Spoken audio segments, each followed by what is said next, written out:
بەناوی خوای گەورە و میهرەبان بینەرانی عەزیز لە مهری ڕەمەزانەوە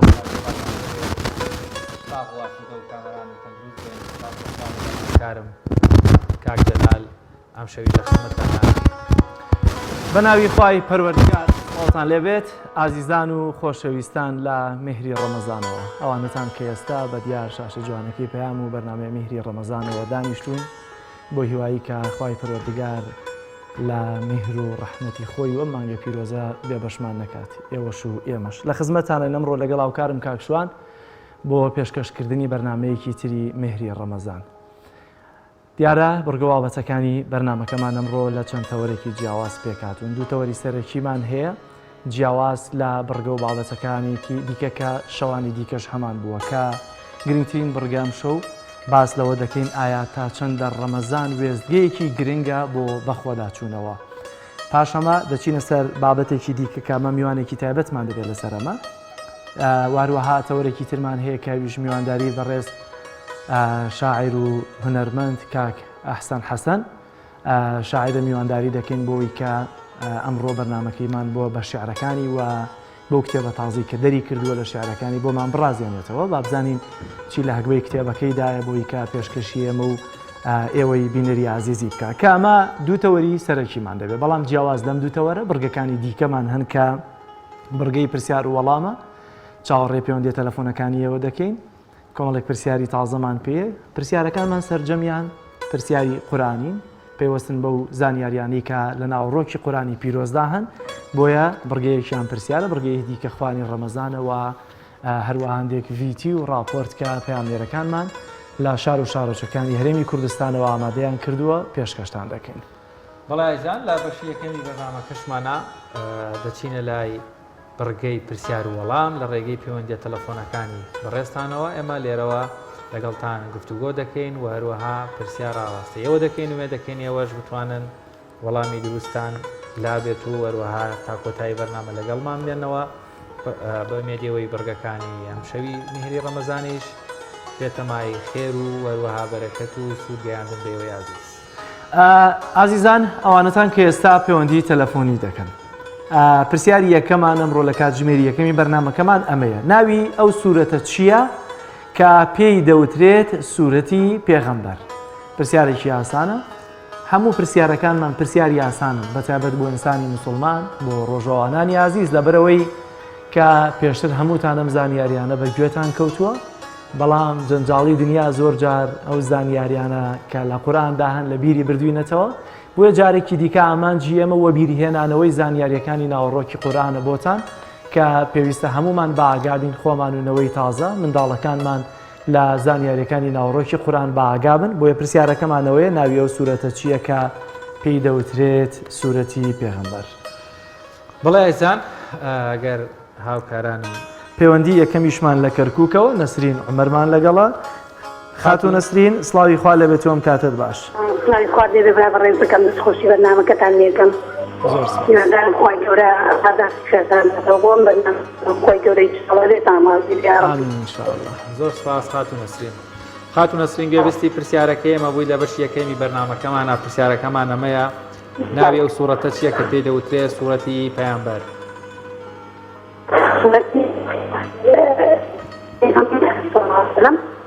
بەڵێ بەڵێ نامەرج نییە کە پێی دەوترێت پێغەمبەر مەبەستی خودی پێغەمبەر محەممەد بێ درودی خوای لەسەر بێت.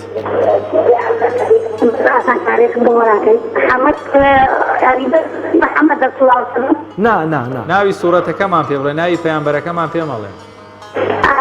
سوورەتەکەتان پێ بڵێ. بەڵێ بەڵێ.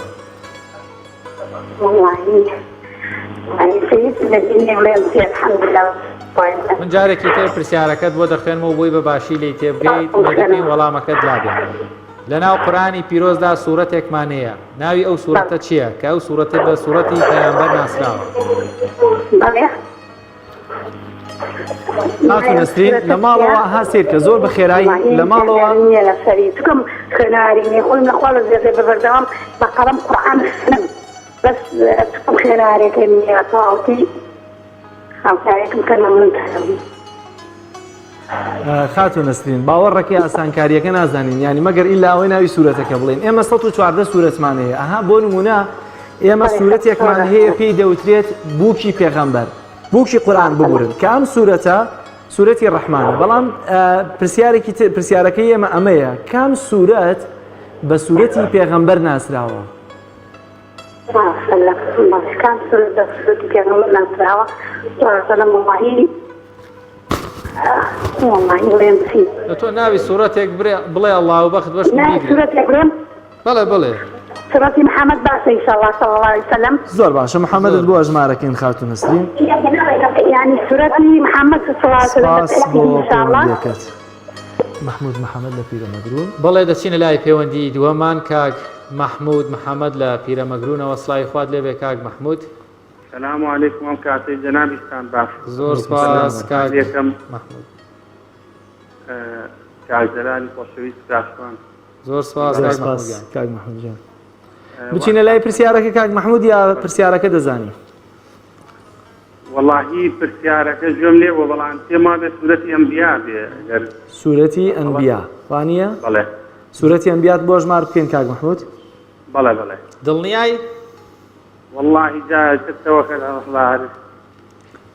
ئەم لایەک ئەو لایەک بەڵێ ڕاوێژێک لە ماڵەوە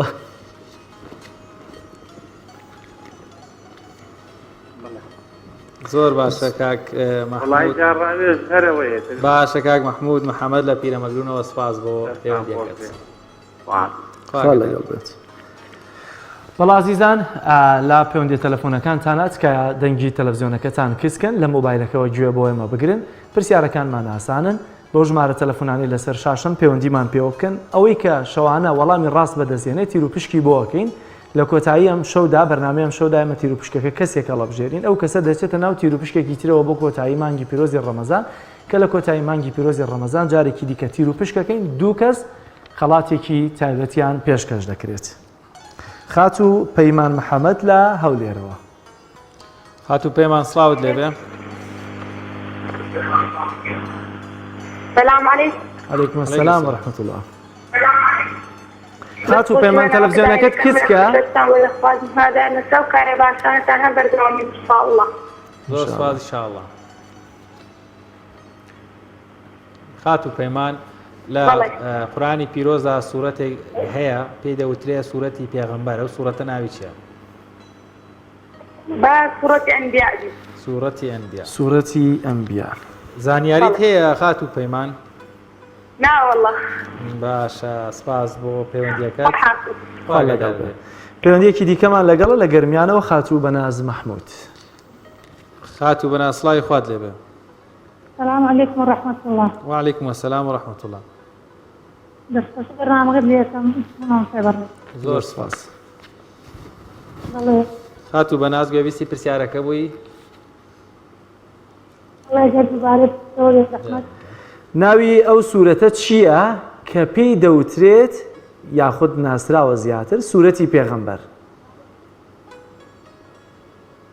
الله طبعا ئەوانتان کە پەیوەندی دەکەن بینەرانی عزیز پێغەمبەرەکە مەکەنەوە بە عەرەبی بۆمان بەڵکو ئەم سوورەتە کە هەیە مەرج نییە ئیدی کە کردەوە بە عەرەبی واتە ئەنبیا بەڵام هذا ساسا پێشتریش ئەوەم ڕوون کردەوە چۆن سوورەتی ڕەحمان بە بووکی قورئان ناسراوە ئەم سوورەتەش بە سوورەتی پێغەمبەر ناسراوە بەڵێ باش سوارا بێت وای زانیاری وام نییە باچی بێت سوارا چی بوو؟ خات و بەناز من ئێمە تێناگەین لە وەڵامەکەت ناوی سوورەتێکی قورئان بڵێ خات و بەناز بەڵێ باش سوارا بێت سوارا شعرات. زۆر سپاس خات و بەناز لە گەرمیانەوە لەگەڵمان بوو پەیوەندیەکی دیکەمان لەگەڵە خات و سندوو ساڵح لە فردەوس ساڵح لە هەولێرەوە خات و فردەوس سڵاوی خوا لێبێت تۆم کاتت باش الله يخاطرني بكاتي تامر هەموو کاتێکت باشتر بۆ تۆ روج تاعك عبادتها قبول به زۆر سپاس انشاءالله بۆ هەموو لایەک بەڵێ بۆ وەڵامی پرسیارەکەت سوورەتی محەممەد سوورەتی محەممەد دڵنیایت وەڵاهی هەندێک زانیاریم هەیە و ئەوەندەی بزانم باکیشم پێم گوت زۆر باشە زۆر باشە خات و فیردەوس لە هەولێرەوە لەگەڵ سیدرا ساڵم سیدرا سیدرا بەڵێ سیدرا باشە خات و سیدرا ساڵە سپاس دەکەین لە ڕزگاریەوە لە گەرمیانەوە واتە ویش شەهر و ئەحمەدمان لەگەڵا خات و شەهرۆ سڵاوی خوا لەبێت سلام علیکم عەلەیکوم السەلام وەرەحمەت الله سلام علیکم عەلەیکم السەلام وەرەحمەت الله خاتون دەستخۆشی بە نام کەسانێکمەدا زۆر سپاس سپاس دەکەین پرسیارەکەمان نەزانی خات و شەهرۆ پرسیارەکە زەحمەت دووبارەکەەوە پرسیارەکەمان دەڵێ ناوی ئەو سوورەتە چییە کە پێی دەوترێت سوورەتی پێغەمبەر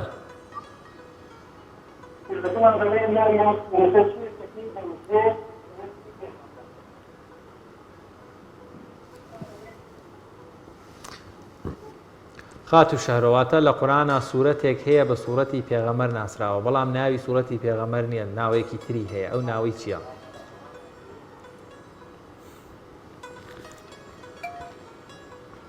خات و شەهرۆ ماوی سوورەت محەممەد نییە نازانین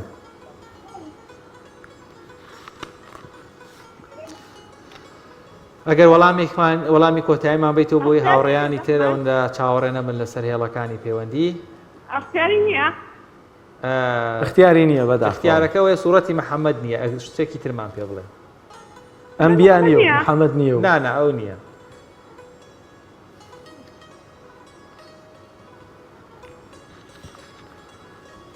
ئەگەر تۆزە خێراکی خات و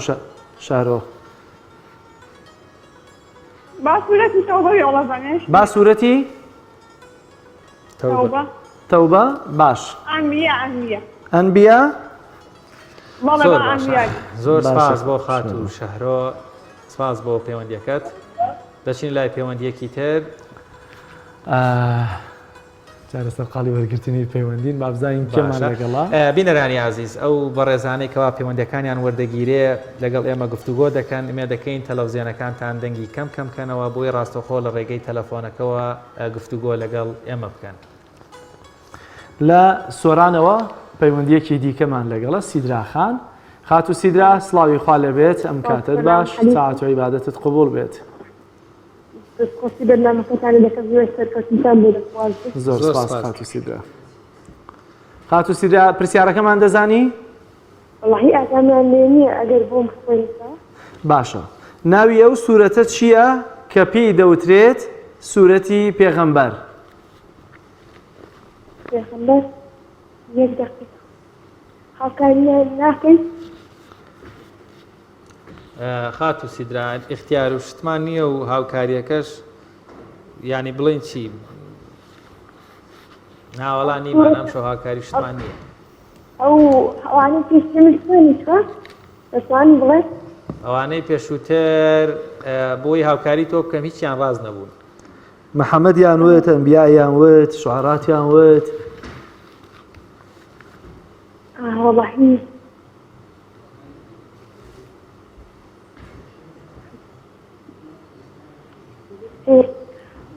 سوورەی سەحەر هەڵیان سوورەتی سەحەر خات و سیدرا ئەگەر بە خێرایی ئەوانەی لە دەورتن ڕاوێژیان لەگەڵ دەکەیت بۆی هاوڕێیانی تریش زۆر لەسەر هێڵ نەمێننەوە سوورەتی سەحەر کێ؟ سوورەتی سەحەر وەزوحا سەحەر تەها باشە خات و سیدرا وەڵامت بۆ جێگیر دەکەین سپاس بۆ پەیوەندی ببوورە دەرفەت کەمە خۆشت کاتی زۆرت کوشت پەیوەندیەکی دیکە لەسەر هێڵە زۆر سپاس دەکەین خاتوو لە کەرکووکەوە خاتو لێلا حەکیمان لەگەڵە دوایین پەیوەندیە خاتو لێلا سڵاوی خوا لەبێت ئەم کاتت باش زۆر سپاس خاتو لێلا سوورەتی زانیاریت لەسەری هەیە خاتون تحریم دوایین پەیوەندی بوو وەڵامەکەش ڕاست بەوە من هەر کەوتیان خاتو لەیلا حەکیم لە کەرکوو یەکسەر زانی وەڵامەکە زانین چکە هەموو شتێک زۆر سپاس بۆ پەیوەندیەکەت خاتو لێلا پرسیارەکەت وەڵامی پرسیارەکەمان ڕاست بوو زۆر زۆر سپاس دەکەین پێم وا بێ ناوبڕێکمان هەیە زۆر باشە دەچینە لای VT کە کردنەوەی پێشانگای کتێبە لە سۆران کە دیارە لەم وەرزەدا یا لە مانگی پیرۆزدا هەندێک چالاکی بەڕێوە دەچن کە بەشێک لەم چالاکیانە پەیوەستە بە بابەتی پەروەردەییەوە کە پێشانگایش کێستە کراوەتەوە بە هەمان شێواز کە ئازاد عومەراوی VTەکەی بۆ ئامادەکردین با پێکەوە بینەری بین.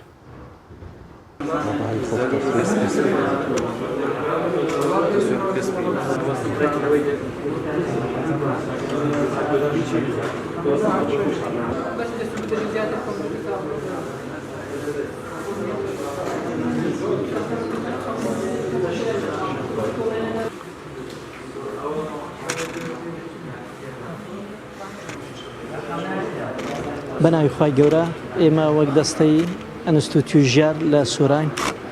لە سۆران هەڵسان بە کردنەوەی پێشانگایەک لە خلالی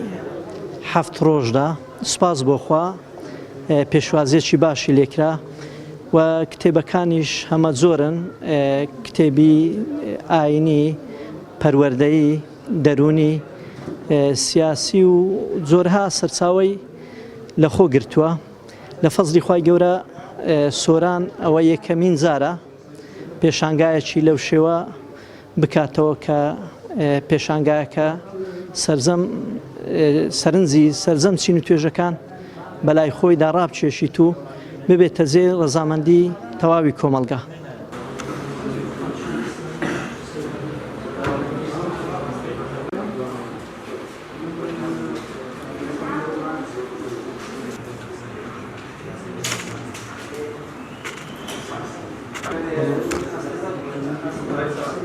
دیارە کتێب لە چەند ڕۆیکەوە گرنگی هەیە و هەروها کاریگەری هەیە لەسەر ژیانی ئینسانی گرنگترین خاڵ بەڕای من ئەوەیە کە کتێب وا لە ئینسان ئەکات لەو قاڵبە یاخود لەو جیهانە بچووکەی کە تێیدا دەربچێت بۆ جیهانێکی تر و یاخود ئاشنا ببیت بە کۆمەڵێک بیر و باوەڕ و بۆچوونی جیاواز ئەوەش لە چەند ڕۆیکەوە خزمەت بەو کەسە ئەکات یاخود بە خوێنەر ئەکات یەکەم لە ئاستی خودی شخصی خۆی دەربازی ئەکات لە بچووک بیرکردنەوە و هەروەها دەرچوون لە قەیرانی دەرونی لە قەیرانی ڕۆحی و هەروەها پێگەیاندنی کەسایەتی لە ئاستی کۆمەڵایەتیش بە هەمان شێوە کتێب ئەتوانێوە لە ئینسان بکاتبوویتە بوونەوەرێک کە توانای ئەداکردنی ئەرکە کۆمەڵایەتیەکانی هەبێت بەرامبەر بە خۆی بەرامبەر بە خێزان بەرامبەر بە کۆمەلگا و هەروەها بەرامبەر بە دەوڵەت و ژینگە و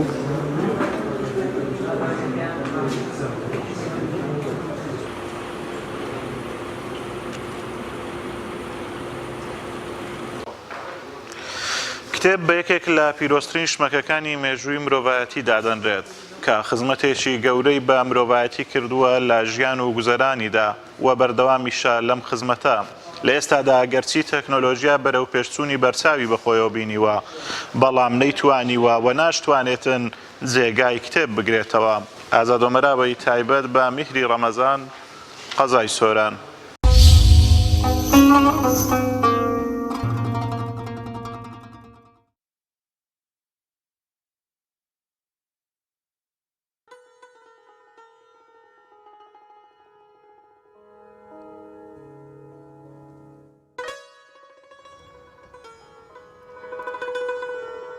ناڵەی دڵی عارفێ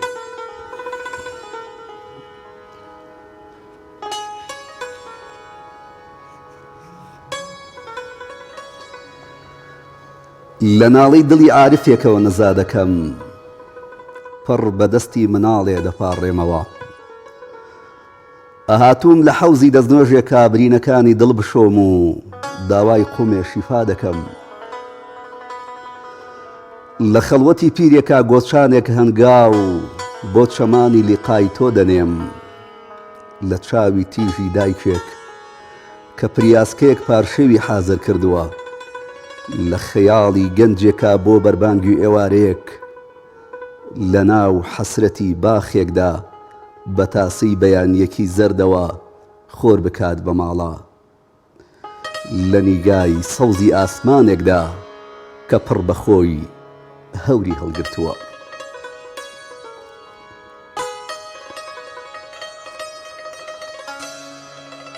بە تاسەی بەیانیەکی زەردەوە خۆر بکات بە ماڵە لە نیگای سەوزی ئاسمانێکدا کە پڕ بەخۆی هەوری هەڵگرتووە چاوەڕێی ئەسرینی ئەم شەوەم تا بمبیستی چەندە دەستەکانم تەزیون لە بەرقاپی تاو خۆ بە ماڵی مەحەبەتی تۆدا دەکەم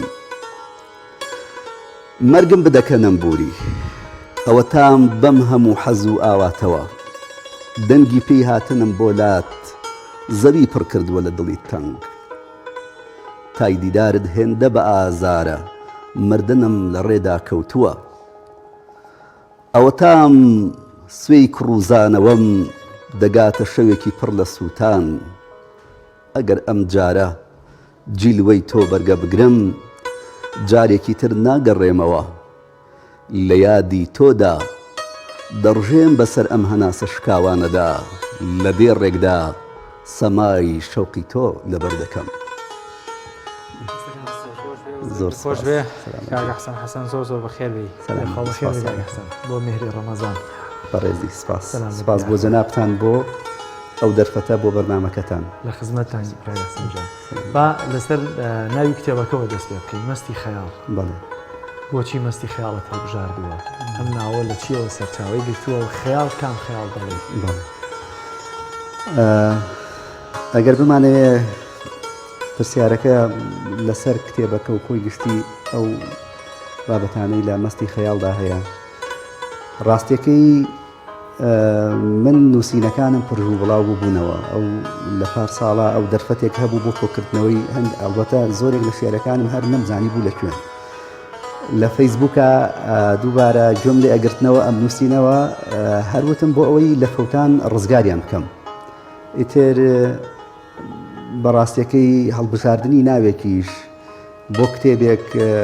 ینی تۆزێک قورسە من هەرخۆم لە ناونیشان و دانانی بابەتی شێعرەکان ما تۆزێک هەستەکەم ناتەوان بم بەڵام مەستی خەیاڵەکە ڕاستیەکەی شیعرەکەی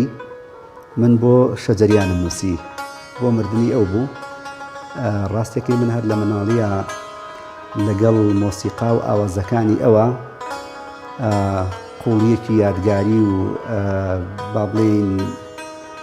بیرەوەری و ئەوانم لەگەڵ ئەوە هەبووە لەگەڵ گۆرانیەکانە لەگەڵ ئاوازەکانیە لەگەڵ مۆسیقەکانیە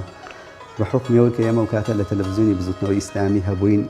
زیاتر کاریگەری ئاوازەکانی ئەوان و ئەو مۆسیقایانە لەگەڵ ئێمە ئەگونجا ئیتر ڕاستیەکەی بە شەوق و بە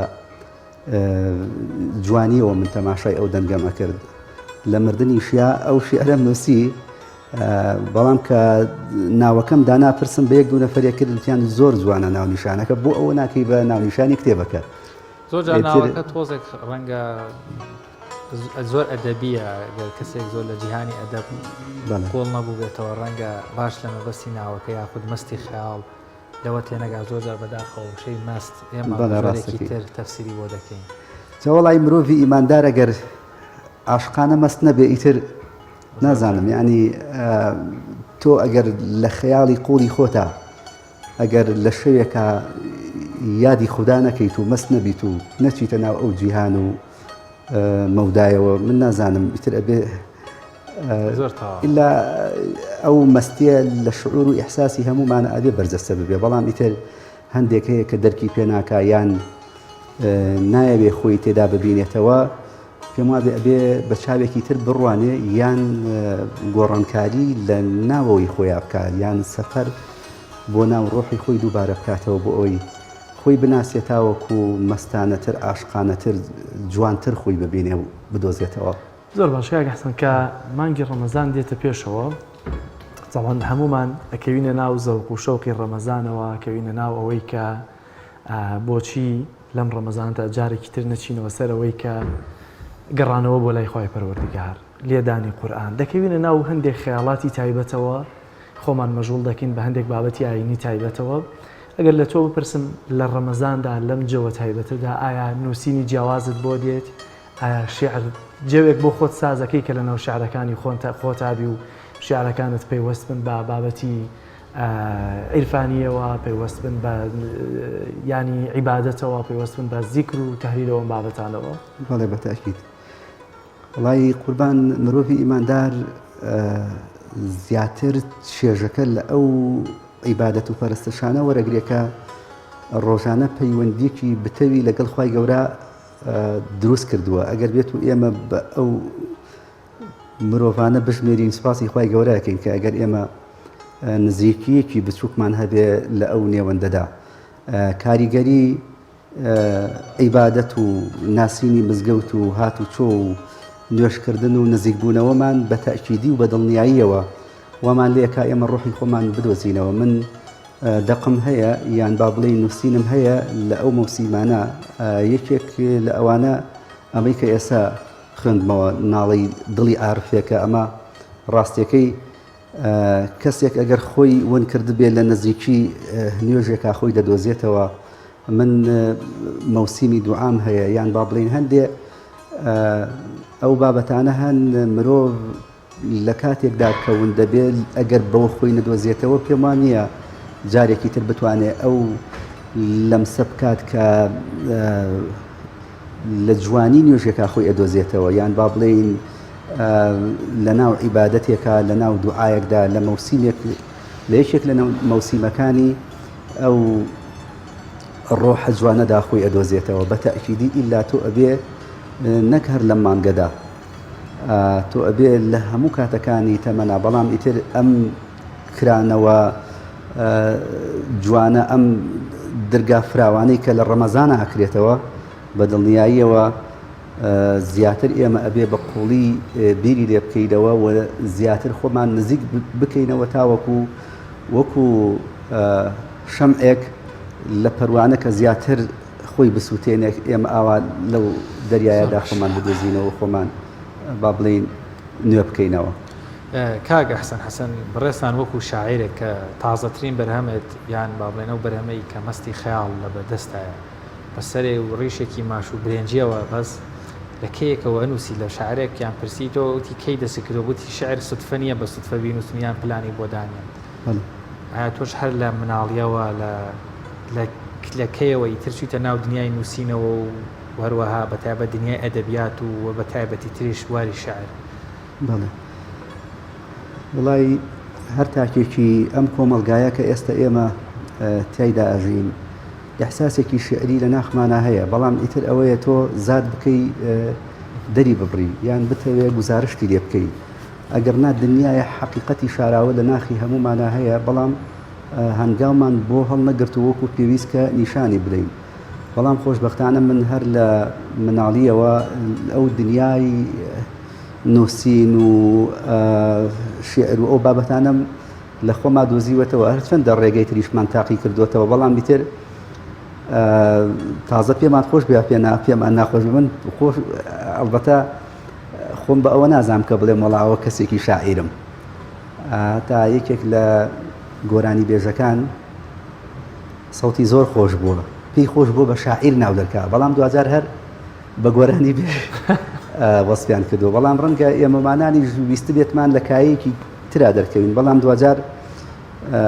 ئاگات لە خۆت نییە تەمەەن وردە وردە لەگەڵدا دێت و ئەو شتانەی کە لە تۆدا هەیە با بڵێین خەڵکی لە ئەیبینێت دووبارەی دێ بە مێشکان ناچارت دەکات دەست بۆ قەڵەمەکەت بەری و بینوسی بەڵێ بەتاکید کات کاگەستم باچین سەر بەرەمێکی دیکە بزانین چیت هەیە پەیوەستێ بە ڕەمەزانەوە پەیوەستێ لە هەمەستی خەیاڵەکە عیبادەتەوە چەند بەرهەمێکم ئامادە کرده بوو ئیتر ئەگەر لەگەڵ بەرنامەکەی ئێوەدا بگونجێ طبیعیە مهمەوەی لە خزمەتانای دڵنیای مەستی خەیاڵی کتێبەکەی تۆ هەمووی پڕە لە شتی باش مەستی خەیاڵەکە شەر ئەخوێنینەوە بەس ئیتر ئەمە هەر مناجاتێکی کەیە بە ناوی دەستی نەزا زۆر باش ئەگەر دەرفەت هەبێ لە خزمەتان لەگەڵ هاوکارانمان کە ئاوازێک دەخەنە سەری لەگەڵی تۆشیکەنەوە دەستی نەزا ئەی خودایە لێم ببوورە دەنگی گریانم ئەگاتە ئەوجی بێدەنگی تەنها ترم لە تەنهایی و کاسەی سرم پڕ بووە لە خەیاڵێک کە ناتوانم بۆ خۆمی بگێڕمەوە ئەی گەورە و پادشا بمبورە وەرگی شتێکت لێ دەگرم کە قەڵەمی تۆ دەمێکە لە تۆمارەکەیدا پێی نەبەخشیوم و مناڵانە تاسەی دەکەم ئەی مەعبود و میهرەبانم هەزاران جار لە قاپی دەدەم و بەدەستی خاڵی دەگەڕێمەوە ماندوو نابم و جارێکی تر دێم و دڵخۆشیم مرد و خاش ئەبێت و هەر ناومێد نابم و جارێکی تر و ئازاران جاری تر لە ڕێگەی سووتانی تۆدا هەڵوەدای نەجات و ڕزگار بوونمە ئەیدا پۆشەری گوناهەکان ئەوەندە سەترت کردوم گەڕۆت ببمەوە ئەوا لە تەریقیدا دڵم بەدەستمەوە ئەبێت بە ئاسنی سارد جارێکی تر لێم ببوورە بەڵێنیم شکاندووە و لە سەرەی ماڵی دوعاتا دەستەکانم شلبوون سرم لە کڕنووشێکە پشتی چەماندووم هاتووم لەم بێنەواییەدا لە ناو دووکەڵی گوناهدا ڕێگەی سەنعام گرتووە و بە ئومێدی کەعبە دەڕۆم بە ئومێدی دیدارت ناڵە ناڵی دڵ حەسرەتێکی دەست پێ کردووە خەریکم پارچەکانی هەناسەم لە ناو دووکەڵی فەنابوونی خۆما کۆ دەکەمەوە ئەی عاشقی ئەزەلی لە ناو خۆمدا بەم هەموو ئاواتەوە دینە هاتووەوە هەر ڕێگەی گەیشتن بە تۆ تێی دەکەم ئەو هەموو قسەی دڵم کە هێشتا نەمتوانیەوە پێت بڵێم پێم ببەخشی هەر پێت نەبەخشیم دڵم پڕ بۆ لە زامی یادەوەریەکان و سووتان لێ نابێتەوە لەم حیکایەتانە دادپەروەری تۆیە ئەم ئومێدانە چێژی چاوەڕوانیمان ئەداتێ تا گەیشتن تا هێزی وەسڵ ئەوەندە مامەوە بەم برینانەوە تێگەیشتم ناگەمەوە ماڵی عاریفان دەبێ هەر دەربەدەری بنووسمەوە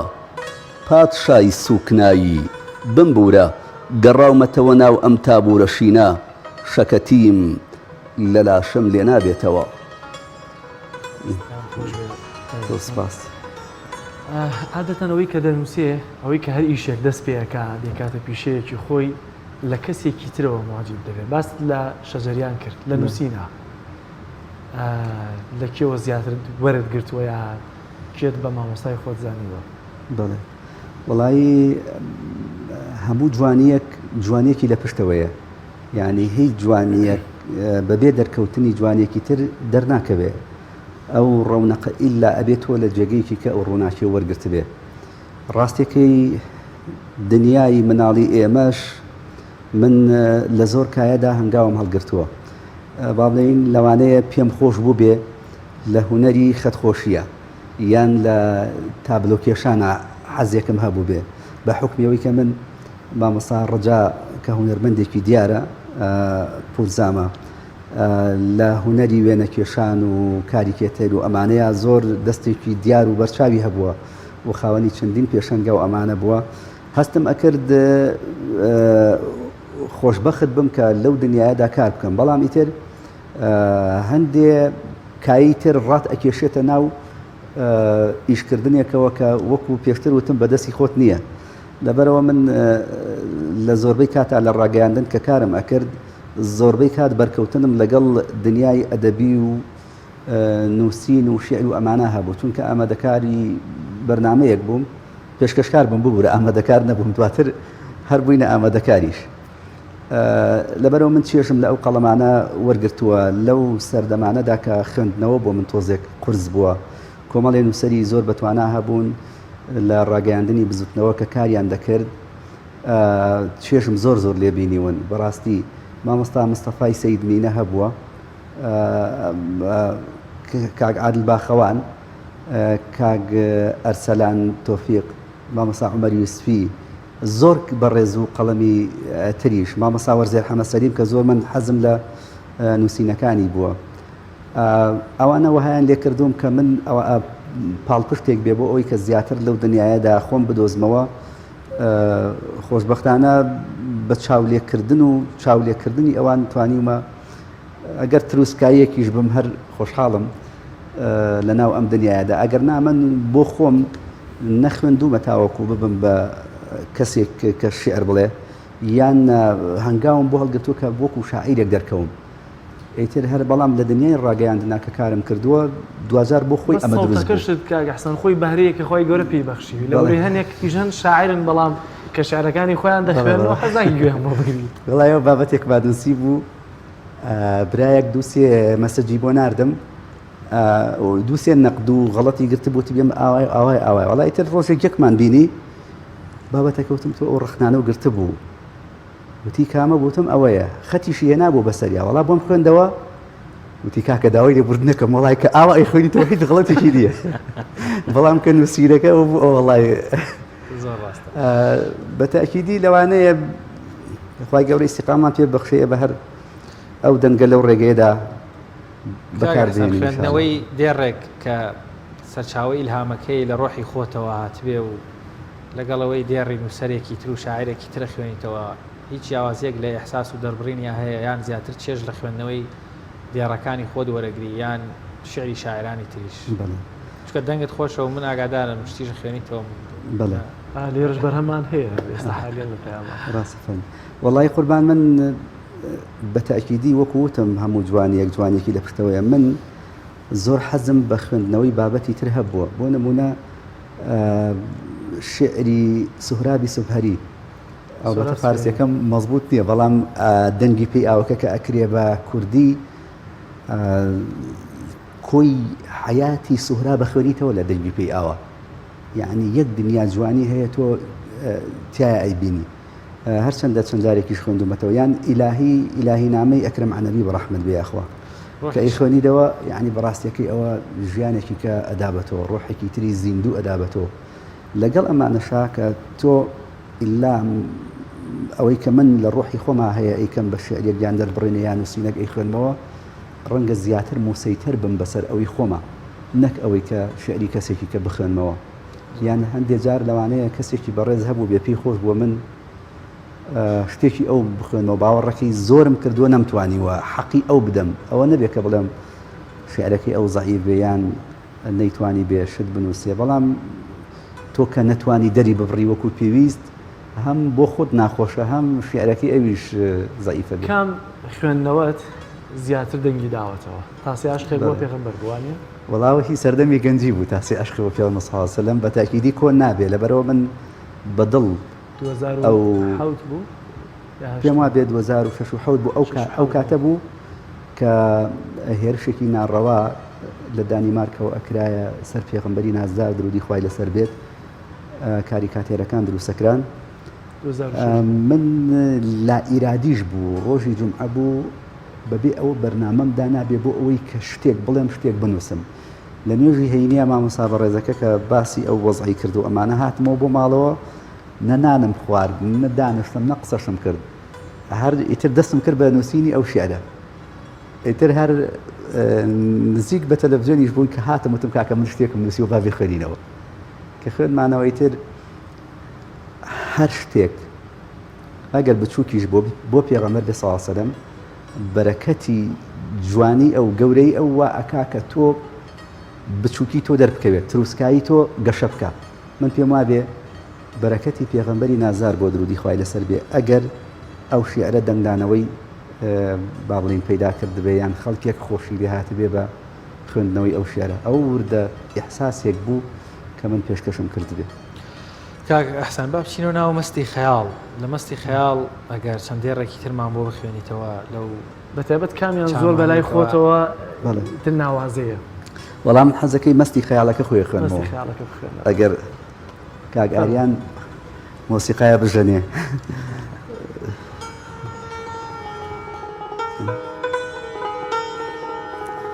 مەستی خەیاڵ یەکەم جار کە گوێم قسەی بیست ئاوازی غەمگینی تۆی چڕی بیرم نایەتەوە چۆن بوو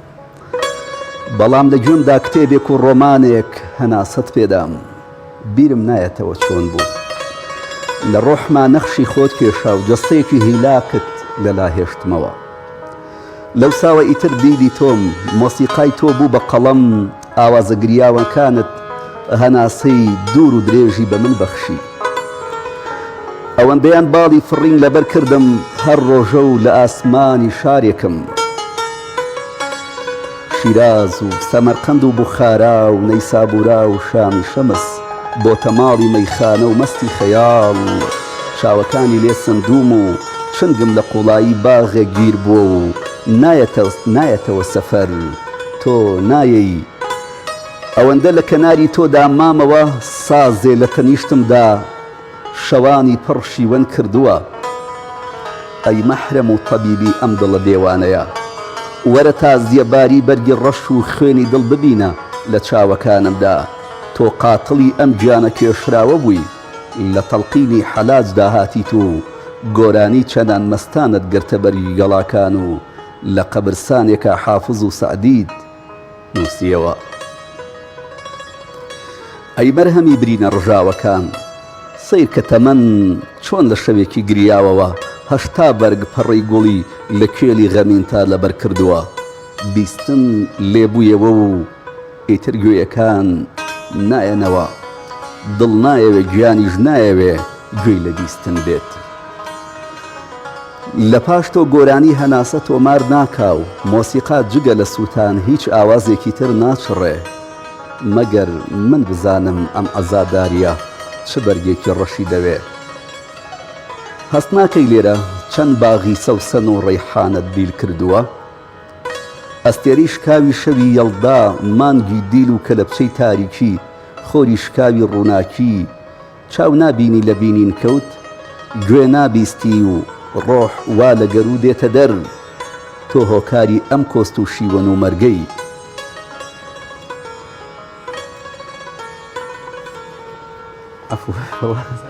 لەوانەیە وەکو پێویستیش نەبوو بێ بەسی ترەکانت خۆش بێ کاگەستان دەرفەتمان کەمە من دەمەوێت بزانم کاگەستان ئەحسەن بەرنامەی چییە بەتەمای چییە قسەی چییە بۆ وانەیە ڕەنگە چاوەڕێی بەرهەم شاعر چوزانم خوێندنەوە دەرکەوتنی تری هەبێ پلانی داهاتوو چییە هەر بەردەوامی لە نووسین بەڵێ وەڵایی تازە پێم خۆش بێ پێم ناخۆش بێت تازە من هەرە بێ بنووسم بەڵامی تر جاری وا هەیە دابڕان هەیە و جاری واش هەیە وەکو پێویست ڕۆحت هیلاکە بێ ڕەنگە نەتوانی بنووسی یان دەرفەت و زەمینەسازیەک نابینی هەتاوەکو ئەو جوانیانەی خۆتی تێدا بدۆزیتەوە ئەگەرنا ئێمە شعورەکەم تازە لە ناو ئەو دنیاە داین خەڵکێک لەوانەیە ئەگەر بە نیگایەکی دووریش بێ هەر توی خۆش بوێ یان با بڵین ئەگەر شعرێکی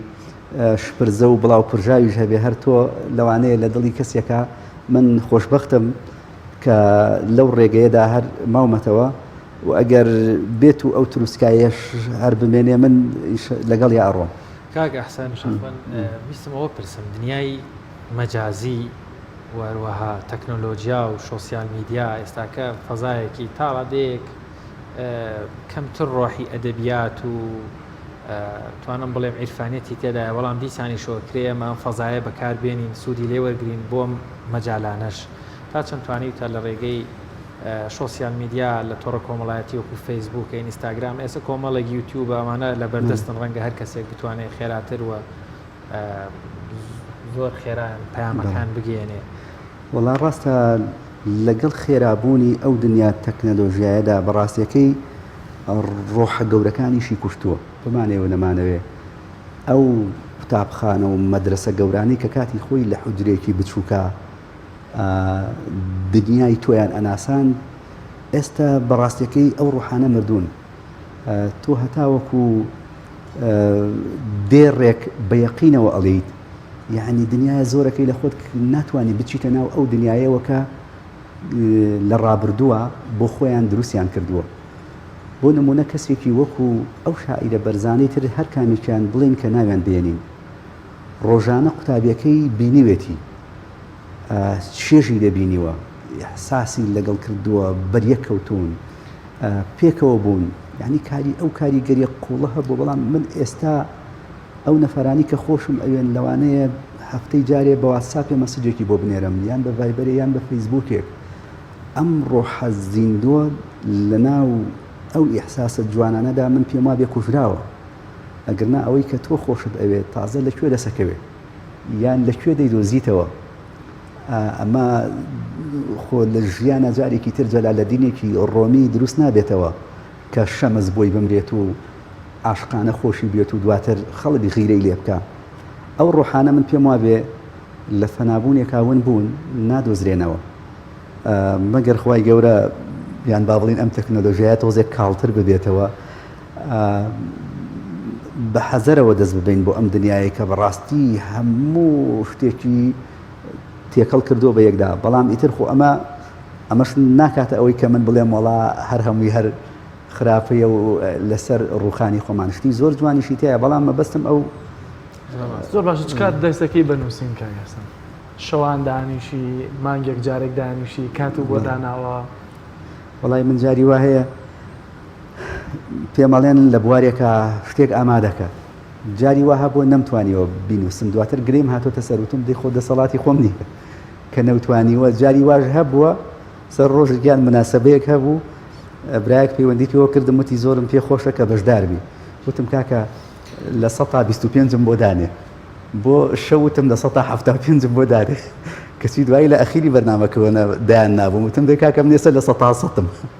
شتێکی جوانیشم نووسی بوو بە هەر حاڵ تۆ نابێ یەقینی لە 100ی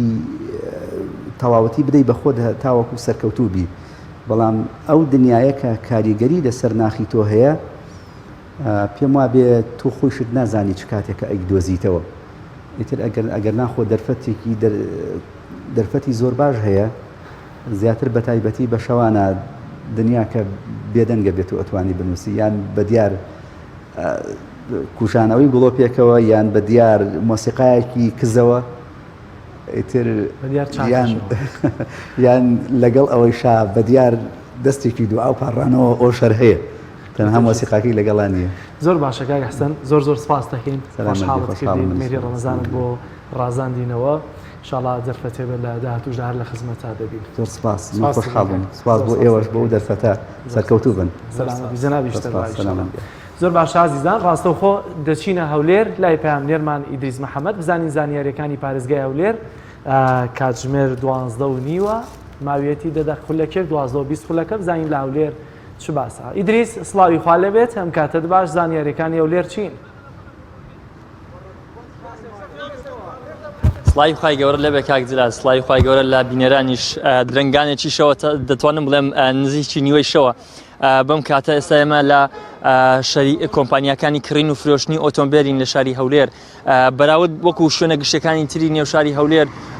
هاوڵاتیان ئێستا یاخود بڵێم کۆمپانیەکانی کڕین و فرۆشتنی ئۆتۆمبیلیش هەر بە شەو ئیش و کارەکانیان خستۆتە شەو واتە بەهۆی هاتنی مانجی پیرۆزی ڕەمەزان ئیش و کارەکانیان کەمتر وایە بە ڕۆژ ئەنجامدان ئەگە هاوکارم یارمەتی دێنم دێت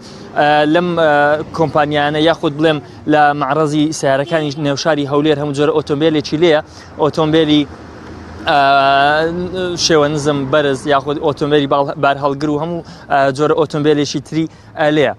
وە دەشتوانم بڵێم من تۆزێک بەر لە ئێستا بەر لەوەی داخلی ڕاستەخۆکە بم لەگەڵ یەک دوو هاوڕێ وەکو خاوەنی کۆمپانیا قسەم کردووە گوتومە ئیش و کارەکانتان لەگەڵ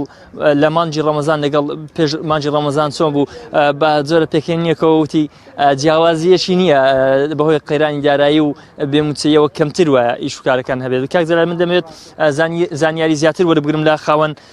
کۆمپانیەکان ئەو بەڕێزانێکەوە زیاتر کڕین و فرۆشتنی ئۆتۆمبیل ئەنجام دەدەن من دەمهێت زانیاریەکان زیاتر وە بە وردی لە لای خۆیانەوە بیستم سڵاوی خی گەورە دەبێت پێم بڵێ ئیش و کارەکان بەراورد بە پێش ڕەمەزان جیاوازی چییە لەگەڵ سەرەتا بە خێراتنی کەناڵەکەتان دەکەم و ڕەمەزانتان پیرۆزبی بەخوای جیاوازی پێش ڕەمەزان چ دوای ناو ڕەمەزان هیچ جیاوازێکی نییە لەبەرە ئیشیمە مربوطە بە عەرەبان هیچ کاریگەری نەکردی یا برێ ڕەمەزانیان پێش ڕەمەزانیەوە کاریگەریش لەسەنەوە بۆچی مربوطە بە عەرەب خۆی ئێمە لە کوردستانی ئیشیمە زیات لەگە عەرەبانە لەبەرە ئێستا بخۆزانی باریابووری کوردستان زۆر خۆش نییە ینی تو برێ پشت بە خەڵکی هەولێر بەستینیان کوردستان بەرنە بەعام بازارمان هەراوها دەبێت لە ماوەی ڕابردوو ڕێگری کرا لەوەی کە عەرەبەکان بەهۆی زۆربوونی پەتای کۆڕۆنا عەرەبەکان یاخود هاوڵاتیانی باشوور و ناوەڕاست عێراق بێنە هەولێر و یاخود سلێمانی ئەو ناوان ئەو بازارە بەهۆی ڕێگریکردن لەوان چی بەسەر هات ئەو یەک لەوە کارەکانە کە بەوەی هاتنی عەرەبەکان بازارەکە زۆر سستە ئێستا زۆربەی ینی هیچ کڕین و فرۆشتنێک نییە شتەکان جوولایەکان وەستاون ئەمڕۆ دەتوانم بڵێم پازەی مانجی ڕەمەزانە لەگەڵ پازە ڕۆژ بەر لە ڕەمەزان هیچ فەرق و جیاوازێکی لەمە دوای پازە ڕەمەزانیش خەڵک نایەتە مارەز بۆچی ڕوو لە بازار دەکات لە شتومەک دەکڕێتن ئەوەندە شتە جەمالی شتە کەمالیەکان شتە کاملەکان کە پێویستی واتە خۆی ئامادە دەکە بۆ جەژن زیاتر خۆی ئامادەکە بۆی نێ بێتە مەهرەزان بە دوی سیارەی بکەوێتن و باشە جۆرەکانی سیارە دەمەوێت لەبارەی سیارەوە پرسیار بکەم جۆرەکانی سیارە یاخود نرخی سیارە بەراورد بە پێش ڕەمەزان هەرزانتر بووە گرانتر بووە بەتایبەت لە دوای نەهاتنی عەرەبەکان چی بەسەر هاتووە نرخی ئۆتۆمبیل بەخوای نرخێر و خۆ جێگر بووە یانەوە نێبری دابەزی و بازار ئەوە بیتنیان سیارەکان لە دابەزی ناروەچ خۆتی بەڵام ناتین عەرەبەکان بازارەکەی ڕاگرتیە ستان خۆش بێ سپاس دەکەم بەڵێ کاکجلال ئەوە ئەوەی کە جێبیستی بوون لەلایەن یەشێک لە خاوەن کۆمپانیاکانی شاری هەولێر بووکەوە زیاتر باسی لەوە کرد ئیش و کارەکانی ئەوان پێیوەستە بە هاتنی عەرەبەکانەوە بەهۆی ئەو قەیراندارایەکەوە هاوڵاتیانی هەرێمی کوردستان تێکەوتون ناتوانن وەکو پێویست ئۆتۆمبیل یاخود کڕین و فرۆشتنی ئۆتۆمبیل لەناو شاری هەولێر ئەنجام دەن زیاتر کڕین و فرۆشتنەکەیان پێیوەستە بە عەرەبەکانەوە ئەو کاتێکەوە عەرەبەکان ناوڕاست و خواروی عێراق دێن بۆ هەولێر و ئیش و کارە یاخود بە زۆرێک لە زۆرەکان بەرچیان جیفانیان بڕێک پارەی تێدا باشترە. زۆر سپاس بۆ هاوکارمان ئیدریس لە هەولێرەوە لەگەڵمان بوو سپاس بۆ زانیاریەکانت. بەڵێ ئازان من دەمەوێت شتێک بڵێم جەلال ئەمڕۆ ئەم شەو با بڵێین ئیتی بۆ بەیانەکەی دەگەینە نیوەی ڕەمەزان بۆ لاوەکەی تر زۆر جار گوێمان لێ بێ بەشێک بە خێراتنەوە بەشێک ماڵاوایی بابەتێک هەیە زۆر سەرنجی ڕاکێشام ئەمڕۆ زۆر بە کورتی پیرەژنێک زۆر بە تەمەن بوو وتی من 72 ساڵ تەمەنمە 71 ساڵیان تا 71 ساڵی بە ڕۆژوو بووم بەڵام لە پار ساڵەوە لەبەر ئەوەی گروچیلەم دکتۆر پێوتم نابێت لە بۆ ئەم ڕەمەزانی ئەم ساڵ بە ڕۆژووبی دێڕێکی وە زۆر سەرنجڕاکێژوتی ئازاری بە ڕۆژوو نەبوون لەلای من ئەوەندە گرانە زۆر گرانتر لەوەی چەندین ڕۆژ ئاویش نەخۆمەوە نانیش نەخۆم لە زاری منەوە بەوان بڵێ ئەی ئەوانەیە توانن بە ڕۆژوو ببن و تەندروستیتان باشە قەت لە برسێتی و لە تینوێتی بێزار مەبن ئەو کاتە قەدری ئەوە دەزانن کە بە جسمێکی ساغ و سەلیمەوە بتوانن بە ڕۆژوو بن وەکو من نەخۆش بکەون و گورچیلەیەک یاخود هەر بابەتێکی تر کەواوا دەکات نەتوانی بە ڕۆژووبی ئەو کاتە دەزانێت جسمێکی ساغ و سەلیم چەندە نیعمەتێکی گەورەیە وە دڵخۆشیەوە بە ڕۆژوو ببن. ئەوە لە ڕووی دەرونیەوە وا دەکات کە مرۆڤەکان یا موسڵمان بەگرتنی ڕۆژوەکەی دەرونێکی ئارامی هەبێ گەرنا بەنیەتی خۆی بێ دڵنیای بەخوای پەروەردگاریش ئەو ڕۆژەی بۆ حساب دەکات. بەڵام عزیزان هەر لەسەر درێژەی قسەکانی کاکشوان ڕەمەزان وەک گرنگترین وێزگەی بە خۆداچوونەوە ئەمە تەوەری بەشی دووەمی بەرنامەکەمانە لەوەی کە میوانێکی تایبەتمان لە دەربەندی خانەوە هەیە ئەویش بەڕێز مامۆستا عەباس ساڵح زانای ئاینی قسە لەسەرەوە دەکەین بزانین تا چەندە ڕەمەزان وەک گرنگترین وێزگەی بە خۆداچوونەوەی مرۆڤ ژمار دەکرێت. مامۆستا سڵاوی خوا لێبێت ئەم کاتت باش ساعات عیبادەتت قبوڵ بێ بمان بورە بەم درەنگانە مزاحمی جەنابەت بووین. عەلەیکوم سەلام وەڕەحمەتوڵڵاهی وبەرەکاتوه کاتی ئێوە ژاد و خۆش بێ و سڵاو و ڕێزمانەیە لە خزمەتتانای. زۆر سپاس مامۆستا گیان. مامۆستا بەڕاست لە ڕەمەزان گرنگتر هەیە بۆەوەی کە وەکو وێزگەیەک بێ دەرفەتێک بێ بۆی کە مرۆڤەکان بە خۆداچوونەوە لە ناخی خۆیان بکەن جارێکی دیکە لە تاوان و خراپەکاری و لە ڕقەبەرایەتی و لە ناحەزی و هەرچی شتی خراپ و سلبی هەیە دوور بکەوینەوە بینە سەر چاکە و باشە. بێگومان مانگی ڕەمەزان ڕۆژوو هەروەکو شان بەشان لەگەڵ عیبادەتەکانی ترە کە لەسەر ئینسانی موسڵمان واجبە کە هەر عیبادەتێکە گەستەی بکەین دەستی ئینسانەگرێ بەرەو ئامانجێکی گرنگ بەڕاستی عیبادەت تەنها بۆ خۆمانوکردن نییە بەڵکو عیبادەتەکان بۆ ئەوەیە ئەم ئینسانە بگا بە ئامانجێکی زۆر زۆر گرنگ کە ئەگەر سیر بکەین بابەتێکمانەیە لە ئوسوڵا پێی ئەوترێ مەقاسید واتە تۆ دەقێکت هەیە عیبادەتێکت هەیە لە توێی عیبادەتەکە لە پشتی عیبادەتەکە ئامانجێکی گەورە هەیە دەبێت بیدۆزیتەوە بۆی پێی بگەیت ئەگەر هەر یەک لە من و تۆ دقت بدەین لەسەر نوێش کە یەکێکە لەو عیبادەتانەی بە بەردەوام لەگەڵ ئینسانایە خوای گەورە فەرمێ ئین الصەلاة تەنها عن الفەحشاء والمونکەر کەواتە نوێژ مەقاسید و ئامانجەکەی ئەوەیە ئەم ئینسانە بگەڕێنێتەوە لە تاوان و لە خراپە ئەگەر سەیری زەکات کەین خوای گەورە فەرمێ خذ من ئەموالهم صەدەقەة تطهرهم وتزەکیهم زەکات ئینسان ئەبا بۆ دوو ئامانجی یەکەم ئەوەیە ماڵەکە پاک بێتەوە بەشی فوقەڕای تایە کە پێغەمبەری خوا صلی الله علیه و سلم فەرمێ ماڵی فەقیرەکانە لە ماڵی دەوڵەمەندەکانە دەبێت لە یەکێ و بیاندرێت. دوو تەسکیەی نەفسی ئینسانەکە واتە زەکات دوو ئامانجی گەورەی تیا لە پەروەردەی شخصیە کە تەسکیەی نەفسە. ڕۆژوویش وەکو عیبادەتەکانی تر مەقاصیدی خۆی هەیە ئامانجێکی گەورەی هەیە کە لەعلەکم تەتەقون. خوای گەورە ئەوێت تاکی مسلمان لە مانگی ڕەمەزانە و بە تایبەتی باڵاکە ئەم ئینسانە بەهۆی گوناهەوە بەهۆی نەزانیوە بەهۆی کەمتەرخەمی بەهۆی تەمەڵی لە عیبادەتەکان بەهۆی نەفسەوە بەهۆی شەیطانەوە وردە وردە تاوان وای لێ ئەکا لە کۆمەڵێ بەهای جوان و قیەمی جوان و ئاکاری بەرز و جوان کە ئیسلام بۆ چەسپاندنی هاتووە یان لا ئەدا یان وردە وردە کاڵە بێتەوە. خوای گەورە مانگێکی داناوە وەکو قوتابخانەیەکی پەروەردەیی تا تاکی مسلمان تا خێزانی مسلمان تا کۆمەلگای مسلمان لە ڕێگەی ڕۆژۆوە پەروەردە ببێ و ئەو کاڵ و کرچیە لە عیبادەت و کەمتەرخەمی و تاوان هەیە نەیهێڵێت. زۆر باشە مامۆستا کەواتە ئەگەر ئەوەی ئەم وێستگەیە ئەم وێستگەیە بە دەرفەتە زانێ سوودی لێ بینێ کەسێکی چۆنە و ئەوەشی کە ئەم وێستگەیە لە دەستەدا نەک تەنها نەیتوانیوە سوودی لێ وەرگێ بەڵکو زۆر جار دژیشی دەوەستێتەوە وەگە و حاڵەتانەی کە لە هەولێر و سلێمانی بینیمان. ئایا ئەو دوو جۆرە کەسە چە جۆرە کەسانێکن کامیان خۆشبەختن کامیان بەدبەختن؟ خۆی لە ڕاستیە ئەو کارانە کە ئەگەر بە نەزانی بکرێ بە جەهل و نەزانی بکرێ هەر کارەساتە و ئەگەر بەدەست ئەنقەزی بکرێ و وەکو پیلانێک بۆ سەرقاڵکردنی مسلمانان یان بۆ ئەوی مسلمانان لەم مانگە پیرۆزە کە کاریگەری هەیە لەسەر ڕۆحی مسلمانان کاریگەری لەسەر پەروەردە هەیە هەر مسلمانێک ئەبینی لە مانگی ڕەمەزانە حسابات و کتاباتێکی شخصی خۆی هەیە بۆ ئەوی بەخۆیان بچێتەوە بۆ ئەوی تۆزە لە عیبادەتا تون و تۆڵ بێتەوە کەمتەرخەمیەکانی بینی خۆی و خوا چاکە کەمتەرخەمیەکانی بینی خۆی و خەڵک چاک بکات ئەگەر ئامانجەکەەوە بێ مسلمانان لەو بەها لەو قیەمە لەو پەروەردە جوانە لادەن ئەمە خراپتر و کارەساترە. لە ڕاستیان مانگی ڕەمەزان و ڕۆژوو لە لای مسلمانان ئەهەمیەتێکی زۆر گەورەی هەیە. ئەگەر سەیری مێژووی مسلمانانیش بکەین دقت بدە ئێمە سبەی شەو یادی بەدرە سەرکەوتنێکی گەورەیە واتە ئەگەر سەیری سەرکەوتنەکانی مسلمانان بکەی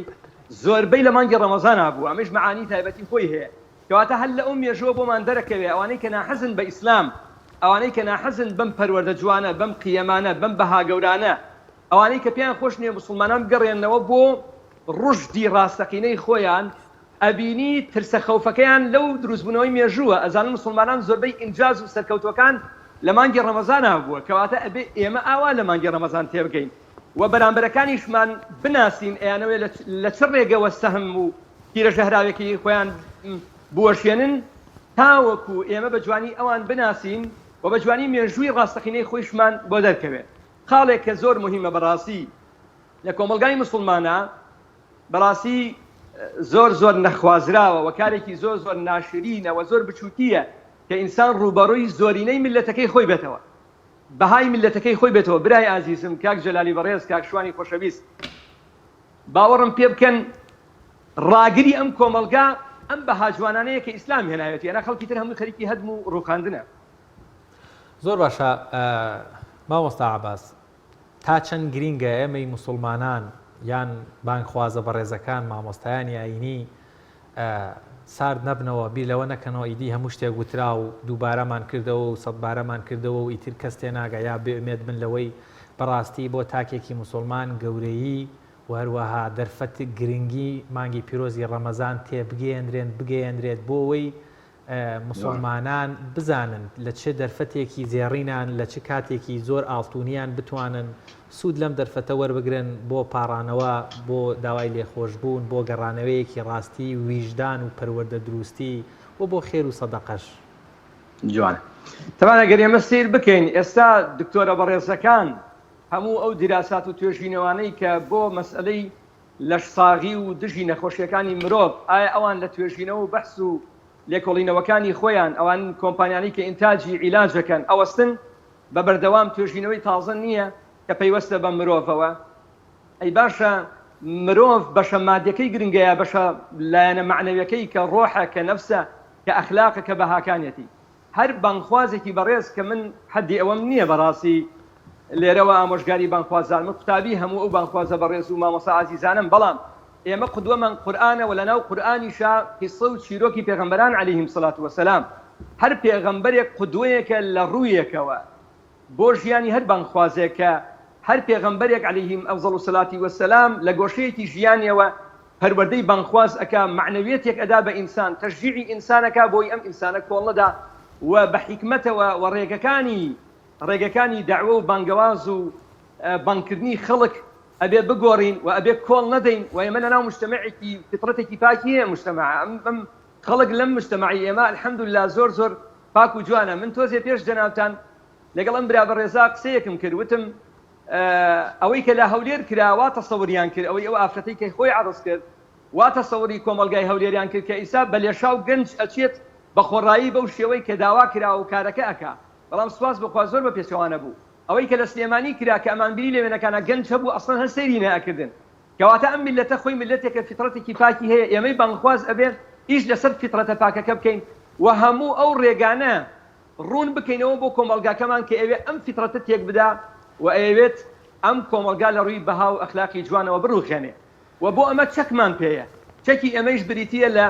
حکمت بریتیە لەم پەیامە جوانەی ئیسلام کە هێشتێ من قەناعەتم وایە زۆر شتماوە ئێمە ڕوونی کەینەوە زۆر شتماوە ئێمە بیگەینین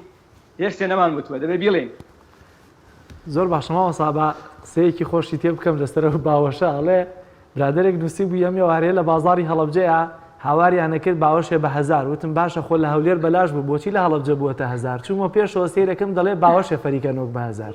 وامزانی بۆ باوەشەکەی تر دەڵێ زۆر باشە سپاس دەکەم ماوەسا لەم وێستگەیەیە عادەتەن مرۆڤی موسڵمان لا ئیرادی دابش دەبێت بەسەر دوو خواستە لەوەی کە لەگەڵ خۆیان هەیەی بەشێکی خەریکی چنینەوەی خیر و خەیراتە لەوەی کە نوێژەکەی لە مزگەوت بێت چەند قاتێتی لەوەی کە 100,000 ببەخشێتە فەقیرێک چەند قاتێتی بەشێکیشی ئەگەر نەیبێت دێ ئیستیغفار دەکات داوای لێخۆشبوون دەکات لە خوای پەروەردگار واتە هەیە هەردووچی دەکات بەڵام عادەتەن لەم دوو شتە زیاتر ڕەنگە نەبێت زیاتر کە موسڵمان داوای بکات کەواتە چۆن خۆمان ڕێک بخەین چ کاتێک داوای استیغفارەکە بکەین چ کاتێکیش ببەخشین ئەگەر قەینانەشمان بێ بە لە خورمایەکیش بێت. جوانە طبعا قاعدەیەکمان هەیە باسی ئەولەویاتی کارەکە ئێمە زۆر مهمە ئینسانی مسلمان تەنظیمی وەقتی بکە چونکە تەنظیمی وەقت بەڕاستی بەرەکەت ئەخاتە ناو کاری ئینسان. ئێمە لە مانگێکین ئەم مانگە وردە نیوەیمان تێپەڕان مانگێکی مبارەکە و لەوانەیە وا سێریشی بکەین ئەمە کۆتا مانگی ئێمە بێ و کۆتا ڕەمەزانی ئێمە بێ لەم ژیانەدا فرسەتێکی گەورەیە ئەو تایبەتمەندی و گرنگیی کە دراوە لە ئاینی پیرۆزی ئیسلام حتا خوای گەورە و بەخشش و دیاری داوێتی لە مانگی ڕەمەزان لە کات و ساتەکانی تر نەدراوە کەواتە خوشکانی بەڕێز برایانی بەڕێز هەر موسڵمان و تاکێک دەبێ ئەمە بە هەند وەرگێت و کاتەکانی بەشتی لاوەتیوە سرف نەکە ئەولەویات بدا بەکات ئەبێ ئێمە شتەکانمان هەمەڕەنگ بێ وەکو وجودمان لە مزگەوتا هەیە ئەبێ لە مەیدانی سیلەی ڕەحم و کۆمەڵایەتیش ئەسپی خۆمان تاودەین ئەبێ لە مەیدانی استیغفار و داوای لێخۆشبوون کاتی خۆی بۆ دانین بۆ نە کاتەکانی بەربانگ بۆ نە کسەیەکی شەو لە کاتەکانی دوای نوێژ ئەمانە زۆر گرنگە تایبەتی کەین بە دوعا زۆر گرنگە بەڕاستی کاک جەلال کاریگەریشی زۆرە لەسەر ئینسانی مسلمان و ئەبێت دایەپیرەکانمان دەبێت باوکان و دایکان بۆ مناڵەکان ابن مەسعود ڕەزا و ڕەحمەتی خوای لێبێ شەوانی درەنگە لەسا تری مناڵەکانی کە دەفەرموو خەریکم بۆ ئێوە هەڵساوم واتە دوعای تایبەتی ئەکرد من وەکو خۆم هەر ساڵێک دوعایە زۆر بە تایبەت بۆ مناڵەکانم هەڵەبژێرم هەر ساڵێک ئەو دوعا هەر زۆر تایبەتی ئەەکەم زۆر دووبارە ئەەکەمەوە بۆ مناڵەکان هەر یەک لە من و تۆ لە دوعایش بەشفرزایی نەکەین بە هاکەزایی نەکەن تایبەتمەندی خۆی بدەینێ کاتی بدەینێ بۆی بە کۆڵ دوعاکانمان بکەین و لە مەیدانی بەخشینی شەعبێ ڕۆڵمان هەبێ ئەمڕۆ کۆمەلگاکەی ئێمە بەداخەوە لە سایەی حکومەتێکی ستەمکاری بێبەرنامەی بێپلانە و خەڵکێک کە ئەهل نییە ئێستا داری ژیانی ئەو خەڵکەی بەدەستە بەداخەوە تاکە ڕێگەی ماوەتەوە ئەو خەڵکە موسڵمانەیە ئەو کەناڵی ئێوەیە ئەو ڕێکخراوە خۆشەویستانەی خێرخوازیە ئێمەش وەکو تاکی موسڵمان لە بواری خێریشا ئەبێ دەرفەت بڕەخسێنین ئەبێ مەجال بکەینەوە ئێستا موچەکەمان وەرگتووە شتێکی کەمیش بێت ماڵە هەژارێکی پێ دڵخۆشکەین وەرە هەر نەمانتوانی ئەدال علی الخەیری کەفاعیلیه هانی موسڵمانێ بدەین خزمێکمان بدەین بڵێن تو الحەمدولله وەزعت باشە ئەرە بۆ ئەم ڕەمەزانە شتێکت کردووە بۆ منداڵانی بێ باوک ئەرە بۆ ئەم ڕەمەزانە شتێکت کردووە بۆ خەڵکی کرێچی کە ناتوانێت کرێکەی بدا کەواتە کورت و مختصر لە دێڕێکا کۆیکەینەوە ئێمە ئەبێ کاتەکانمان تەنزیم بکەین و ئەولەوێتیش دەین بە کارە گرنگەکان تا بتوانین لەم ڕەمەزانەدا بە سەرکەوتنەوە کارە گەورەکان ئەنجام بدەین. مامۆستا زۆر گرینگە ئێمە گرنگی بە پەروەردە بدەین منداڵانێکی زۆر ڕەنگە ئێستاکە چۆن لە هەڵبژاردنەکانە هەموو ساڵی داهاتوو هەڵبژاردننی داهاتوو والیدێک داغڵی انتخابا دەبێ بە پێی بنەماکانی ئاینی پیرۆزی ئیسلام لەسەر و حەوت ساڵەوە ئیدی تا بۆ هەردوو ڕەگەزە جیاوازەکە تا دوای 15 ساڵە بێ ئیتر فەرزە لەسەریان بە ڕۆژبوون بۆ دایکان و باوکانی مسلمان چەند گرینگە بە پەروەردەیەکی جوان لە ئێستاکەوە لەگەڵ مناڵان مامەڵە بکەن بە تایبەت لە ڕەمەزانانە دەرفەتێکی گرنگە مناڵ بزانێت بۆچی ئەم خەڵکە بەو هەموو شەوخەوە دەچێتە مزگەوت بۆچی شەوان هەڵدەسێ بۆچی بەڕۆژ نان ناخوا ڕەنگەم پرسیارانە ببنە بناغەیەکی باش بۆی ڕوونکردنەوە گرنگیدان بەم بەشەی کۆمەلگا کە ڕەنگە ئەم مناڵی ئێستاکە پێ 7 ساڵە 20 ساڵی داهاتوو 27 ساڵە یان ئێستاکە 10 ساڵە بە پێچوانەوە دوای 20 ساڵی تر گەنجێکە ئەمە چەند گرینگە دایک و باوکی مسلمان بانخوازان گرنگی بەم بابەتە بدەن. جوانە طبعا موضوعی پەروەردە ڕۆحی کاری پێغەمبەرانە عەلەیهیم الصەلاة وەسەلام. پەروەردە بەشێکە زۆر لە ئاینی پیرۆزی ئیسلامە گرنگی پێدراوە. هەموو پێغەمبەران عەلەیهیم الصەلاة وەسەلام کاریان کردووە سەر پەروەردەی تاک. بە تایبەتی ئەمڕۆ کاک جەلال برای عزیزمان کاکە شوانی بەڕێز و بینەرانی خۆشەویستی کەناڵە جوانەکەی پەیام ئەمڕۆ پەروەردە لەم واقعی کە ئێمەی تیا زۆر قورسە بەڕاستی بۆیە دایک و باوک بەرپرسیارەتەکەی وەکو جارانی زۆر قورسر و گەورەترە ئەبێ خۆمانی بۆ ئامادەکەین ئەبێت شەکی ئەم سەردەمەمان پێبێ ئەبێ قەڵغانمان پێبێ شەڕی گەورە ڕوو لە مناڵەکانی ئەمڕۆ ئەکەن بەدەیان کەناڵ و بەدەیان پەیج و بەدەیان ڕێگەی تر بانگی مناڵەکرێ و هەلومە ئیلە شەڕی بۆ ئەکرێ بۆیە یای وەلەدینە ئامەنوا قوو ئەنفوسەکم وئەهلیکم نارا دایک و باوک ئەمڕۆ بەرپرسیارەتەکەی زۆر گەورەیە ئەبێ ژن و پیا و پێش هەموو شتێک ئەبێ یەکدەنگ بن لە شێوازی پەروەردەکە و ئەبێ هاوکاری یەک بن و ئەبێ پەیوەندی خێزانەکان بەقەوت بکەینەوە ئەبێ ئەوەی کە ئێستا بەعزی عایلە وردە ئەبێتە هەرکێ بۆ خۆی و کەس ئاگای لە کەس نییە کەس نازانێت کوڕەکەی کەیەتۆ چەکە چۆن ئەچێ بۆ بازار کەی چی ئەکرێ چی ناکرێ ئەبێ ئەوانە نێڵین کەواتە دایک و باوک بەرپرسیارەتەی گەورەیە بۆ قیامەت وەقیفوهم ئینەهم مەسئولون سبەینە هەر یەک لە من و تۆ لە بەردەمی پەروەردگارە دەربارەی یەکێ لە نیعمەتەکان کە مناڵە پرسیارمان لێ ئەکرێ کەواتە ئەمڕۆ بەرپرسیارەتەکە قورسە ئەگەر خۆشمان پێمان ناکرێ خەڵکی باشن کاکە من پێم ناکرێ مناڵەکانم ئەوەم پێ نییە ئەو تاقە و توانام نییە ئەو تێگەیشتنم نییە الحەمدولله ئێستا خەڵکی چاک و دیندار هەن منداڵەکانی خۆمانیان تەسلیم کەین تا بیکەنە مناڵێک کە سبەینە لە داهاتووە ببنە ڕەحمەت بۆ ئەم نیشتیمانە ببنە ڕەحمەت بۆ دایک و باوک بۆ خانەوادە بۆ گەڕک و کۆڵان بۆ شارەکەمان بۆ گوندەکەمان ئێمە دنیا هەر ئەمە نییە هێشتێ زۆری ماوە دنیا کەواتە هەر یەک لە دایک و باوکێک وەکو چۆن دارێک ئەنێژین بۆ ژینگە منداڵێکی پەروەردەکراومان ئەوێ بۆ ئەم کۆمەلگامان کە لە داهاتووە ببێتە کۆمەلگایەکی ئارام لە ڕووی پەروەردە و ئەخلاق و ئاکارەوە. زۆر باشە ماوەسا من دڵنیام خوای گەورە کاتێک وێزگەیەکی بۆ دیاری کردوین بۆ مسلمانەکان لەوەی کە گۆڕانێک لە خۆیان نابکەن لەوەی کە هەلو دەرفەتێکی زێڕین بێ لە بەردەمیانە دڵنیام لە هەموو ڕوویەکەوە ئەم دەرفەتە شوێنی خۆی دەبێ بگرێت لە ڕووی کۆمەڵایەتی ئابووری سیاسی دەرونی هەموو ئەمانەوە تەندروستیەوە بە تایبەتیەوەشی لە ڕەمەزانە دەبینین زیاتر تەندروستی ئابووریە بەشێکی کەم کۆمەڵایەتیە بەڵام لە ڕووە دەرونیەکەەوە ڕاستە لەو مانگەیە مسلمان بە ڕۆژوگرتنەکەی ینی ئاسوودەیە چی بکەین لەوەی کە لەم وێزگەیەدا ڕق و قین بەرامبەر بە خوشکبرا مسلمانەکەمان بەرامبەر بە خزمەکەمان بەرامبەر بە هاوڕێ و ئەمانەمان لە دڵ دەریکەین و گۆڕانی سەریح ماوەسا بە تایبەتی ئەوانەی کە لەگەڵ زۆرجار لەگەڵ ماڵ و ناڵ و خێزان و ژن و یاژنە لەگەڵ مێردەکەی خراپن چۆن ئێمە ئەم عادەتانە تەرکەین بەڵام ڕەمەزان هۆکار بێت. جوانە طبعا یەکێک لەو ئەخلاقە جوانانە من زۆر جار لە باسەکانی عەسرانە دوای عەسرانە ئاماژەم پێکردووە کە ئەبێ ڕەمەزان بالفعل ئێمە بگۆڕێ و گۆڕانکاری گەورە لە ژیانمان گۆڕانکاری کردداری و عەمەلیش کە دین و معاملە بە تایبەتی بواری سەلیمی سەدر واتە سینە سافی و سینە پاکی ئەبێ دەست پێ بکەین ئەبێ بەڕاستی هەر یەک لە من و تۆ بزانین یەکێک لە ڕێگەکانی چوون بۆ بەهەشت ئەوەیە کە ئەم دڵ و سینە ساف و پاک بێ بە تایبەتی ژن و مێرد لەگەڵ یەکە ئەگەر تۆ ڕەمەزان نتوانێت فرسەتێکی گەورەیە تۆ بتوانی زاڵبی بەسەر هەوا و ئارەزوو و شەهوەتە شەیتانت بۆ بەسرا بێتەوە نەفسی ئەممارە زەعیف و لاواز کرابێ ژینگەکە هۆکارە تا ئەندازەیەک جۆرێک لە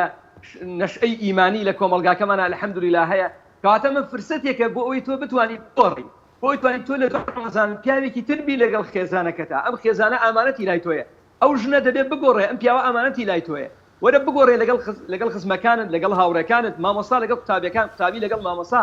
ئێمە بەڕاستی لە ڕقوقین چی ئەبینەوە بەڕاستی ئەو لەزەتەی لە عەفوە هەیە وەکو عەرەب ئەڵێڵێن لەذەت العەفوی ئەحلا وأعذب من لەذەت الانتقام بەڕاستی ئەو لەسەتە لە عەفو و لێبوردەیی و لە خۆشەویستیان هەیە هەرگیز لە ڕق و قین و لە دژایەتیکردنی یەکان نییە ئەمڕۆ زۆر پێویستمان پێێتی مەحەبەت بگەڕینەوە بۆ ناو ڕیزی مسلمانان حتا زۆر جار ئەبینی زۆر بەداخەوە ئێمە هەلی مزگەوتین لەسەر خلاف و جزئیات و شتی فەرعی بچووک ئەبینی بەداخەوە بە یەکا هەڵە شاخین ئەبینی بەداخەوە سەلامی و یەک جواب نادەینەوە ئەبینی وەکو پێویست بەدەم یەکەوە نابین کەواتە ئەو قسەی جەنابەت زۆر جوانە تەرکیزێکی زۆر باش بکەینە سەری یەکێک لەو پەروەردە جوانە لە مانگی ڕەمەزانەوە بیکەینە ویزگەی گۆڕانکاری لە خۆمانەوە کوتاک و خێزان ئەوەیە ڕق و قین لە دڵەکانمان نێڵین و لە جێیا خۆشەویستی و مەحەبەت بڵاوکەینەوە. زۆر باشە مامۆستا دەرفەتمان زۆر نەماوە لەم دەرفەتەی کە هەمانە ئێستاکە دەچینە 15 ڕۆژی کۆتایی مانگی پیرۆزی ڕەمەزان پەیامت بۆ مسلمانان بۆ هاوڵاتیان بۆ ڕۆژۆوانان ئەم 15 ڕۆژەی ماوە ئەو دەرفەتەی هەیە لە بەردەستمانە ئینشاڵڵا بتوانین بەخێر بۆ خۆمانی بەکاربێنین وەروەها سوود لەم دەرفەتە وەربگرین کۆتا پەیامت. کۆتا پەیامی من بەڕاستی بۆ برایان بۆ خوشکانی بەڕێزم لەم کەناڵە جوانەی پەیامەوە وەکو برایەکی بچووک وەریگرن بەڕاستی ڕەمەزان فرسەتێکە هەلی زێڕینی زۆر تایە و عمری ئینسانیش گەورەترین دەسمایەکی گەوهری و زێڕین و ئاڵتونیە کە تەواو بوو تەواو لە بەردەستایە وەکو تاجیرێک و هەر ئەمە ئەوشە بازار و ئەمە گەز و ئەمە مەدان فەرمو ئەسپی خۆ تاودە و ئەتوانی زیادی کەی ساڵێکی تر ئێمەش ئەلحەمدولیلا بە سەرکەوتوی 15 ڕۆژمان بەڕێ کردی ئێستا 15 ڕۆژی گرنگ بە تایبەتی ئەم 15 ڕۆژە دەشەوانی قەدری تایە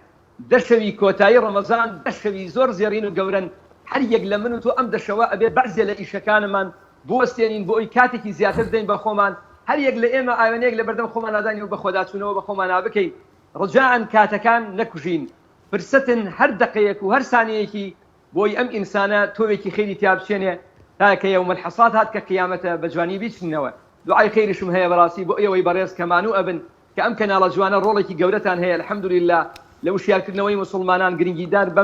بەم بۆنە و بەم عیبادەت و پەرستە جوانانە تا بەیەکەوە هەمومان دەست لە دەست و قووەت لەخوا ئەو ئیسلامە جوانە ئەو پەیامە جوانە بە جوانی بگەین بەگوێی مسلمانان. زۆر باشە مامۆستاگیان زۆر سپاس دەکەین لە دوعاکانتی شەڵای مەش بێبەش نەکەی مامۆستا زۆر سپاس گردنمان ئازاکە لەم کاتانەوە و لە ماڵەکەی خۆتا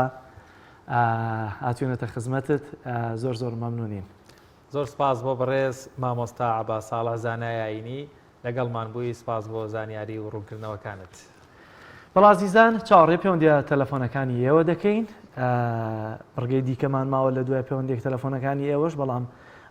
ئێستا پرسیارێکی تازەمان هەیە بۆ ئەوانەتان دەتانوێت پەیوەندیمان پێوە بکەن پرسیاری کاتژمێری دووەمی بەرنامەکەمانەوەیە ناوی ئەو سوورەتە چییە کە ئەگەر بیخوێنیت شەفاعەتت بۆ دەکات. خەریک بوو شوانە من زانیاری زیاتر لەوە بدەم کەی دەبێ بیخوێنیت.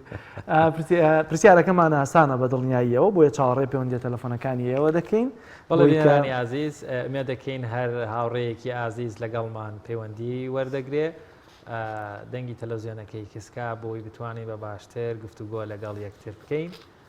و ئێمەش لێرەوە پرسیارەکە وەک هاوکارم کاک جەلال بۆی وی خوێندەوە لەسەر شاشەی کەناڵی پەیام بە بەردەوامی دەبێت لەگەڵتان بەردەوامی لە بەشی دووەمی بەرنامەکە مێ دەکەین وەڵامەکەی زۆرترین ئەو کەسانی پەیوەندی دەکەن بیزانن چکە ئێمە پێمان خۆشە زۆرترین کەس دەرفەتی بردنەوەی خەڵاتی هەبێت. زۆر باشە پەیوەندی یەکەم لە هەولێرەوە خاتو سارا عەبدوڵڵا. خاتو سارا سڵاوی خوا لێبێت و ئەم کاتت باش. السلام علیکم. عەلیکم السلام وەرەحمەتوڵڵا. خۆشی بەرنامەکە تاە دەکەم. زۆر سپاس خاتون. تەلەڤیزیۆنەکەت کەس کە خاتون دەنگێکی تر دەبیستین بۆی کە بە ئاسانی هەردووکمان بتوانین گوێمان لە دەنگی یەکتر بێت. بەڵێ. پرسیارەکەمانەوەی خاتو سارا ناوی ئەو سوورەتە چییە کە ئەگەر بیخوێنیت شەفاعەتت بۆ دەکات؟ هەمان لە قورئاندا. ئەم سوورەتێک کە هەولێر بوو دەتوانن پێم بڵێن بیگۆڕن؟ ئەگەر ئەو نەبوو بیگۆڕی؟ ناتوانین چونکە ئەگەر ئەو بوو واتە کرد نەمگۆڕیت دوای تۆ هەمووی لێ بەخوا ئەوە ڕاستەوە نییە؟ ئەم دەڵێن سوورەتی فاتحە. سوورەتی فاتحە. زۆر باشە سپاس هاوکاریەکەم بکە. ئەو نییە. وەڵا ڕاست. بەڵێ؟ ئەو نییە بیگۆڕە. بەزیتر ئەم جارە ناڵێم ئەوەیانە بۆی کە ئەگەر ئەویش نەبوو وا نەزانانی ئەویش بوو وا نەزانی ئەوە یاخۆت هاوکاریەکی باش بێ بۆ دوای پەیوەندیەکەی دواتر بەڵامەکەمان کەشم ناکەین جارێ خات و سارا سوورەتی باشە سپاس دەکەین سپاس بۆ پەیوەندیەکەت خات و سارا دەچینە لای پەیوەندیەکی تر پیرەمەگرون باوکی عەبدوڵامان لەگەڵا باوکی کاک عەبدوڵڵا سەلام عەلەیکم عەلەیکم السلام وەرەحمەتوڵڵا باوکی کاک عەبدوڵڵا گوێبیستی پرسیارەکەمان بووی بەڵێ بەڵێ وەڵامەکەیت لایە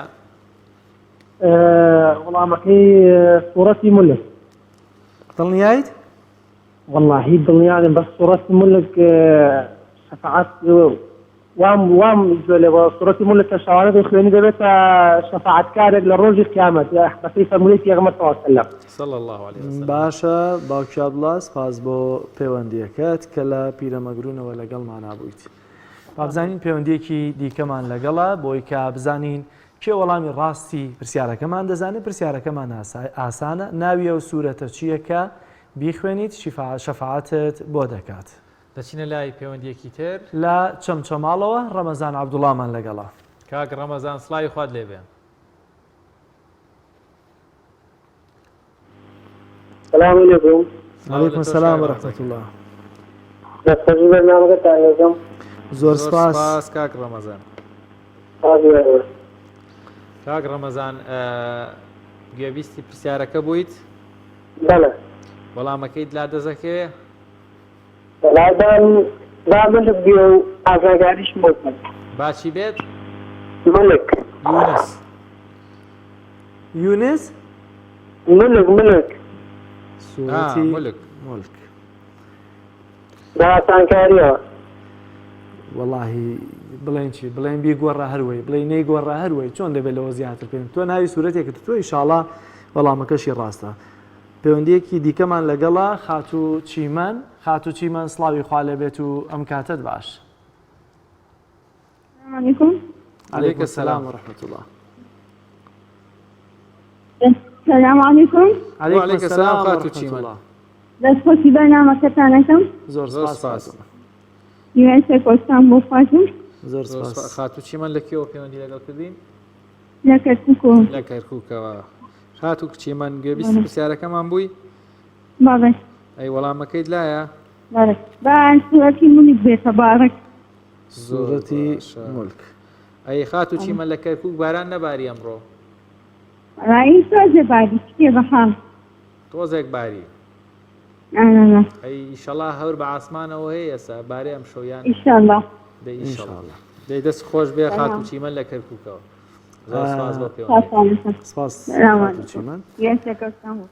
پەیوەندێکی دیکەمان لەگەڵا با بزانین وەک دوایین پەیوەندیە بۆ یوایی کە وەڵامی ڕاست بزانێت چونکە ئەمڕۆ وەڵام ڕاستەکانمان کەم بوون وانە کەکشوان هەرجانە پەیوەندەکانیشمان کەم بوون بەڵام دوجار بەداخەوە پرسیاری یەکەمیان تەنها یەکەس وەڵامی ڕاستی زانی دەچینە لای پەیوەندێکی دیکە بەڕێز کاک خالید تاهیر لە باریکەوە کاک خالی سڵاوی خوا لێبێت وەم کاتت باش کاک خالید کاک خالی سڵاوی خوا لێبێت سڵاوی خوا لێبێت جبرائیل دەکەم زۆر سپاس کاک خالی جان کاک خالی گوێبیستی پرسیارەکەمان بوویت بەڵێ سوورەتی مولکە برایلی دەکەم دڵنیایی بەڵێ زۆر باشە کاک خالی دوایین پەیوەندی بووی کاک خالی دڵنیایی دڵنیام ئەو سوورەتە ئەوەیە کاڵێ شەفاعەتکار بەڵێ بەڵێ لە سەداقەت سوورەتی مولکە باشە پەیوەندی شار وەڵامەکەت ڕاست بوو کاک خالی لەبەرەوەی لە باریکەوە پەیوەندی و کردەگە نەشە زانیا یاوکاری مەکردی کە دڵام خۆن لە وەختی خۆی لە ئاوارەی زۆر سپاس بۆ کاک خالیت تۆزە خزمەتێک تێکین لە کاک خالی تاهیر یان تاهیر تاهیر لەسەر شاشەکە فاخیریان نووسی بۆ هاوکارانمان یاڵا کاک خالی تاهیر کۆتا پەیوەندی ئەم شەومان بوو کاک جەلالی هاوکارم ئەگەر وەڵامی پرسیاری یەکەم و دووەمیش بخوێنێتەوە بۆی با بچینە لایەوە بڕگە بگەڕێنەوە ڕاستیش دەڵێن باشە بەڵازیزان پرسیاری بەشی دووەمی بەرنامەکەشمان تەواو بوو سبەیش لە خزمەتانین بۆ وەرگرتنی پەیوەندیەکانی ئەوە ئێستا دەچینە لای بڕگەی خوانی ڕەمەزان کە کۆمپانیای بیلباک سپۆنسەری کردووە خاتونزار ئەم شەو شلەی قیمە دروست دەکات بۆ هیوایی کە خانمان بە تایبەتی لە ماڵەوە سوودی لێ ببینن ئینشاءڵڵا پیاوان سوودی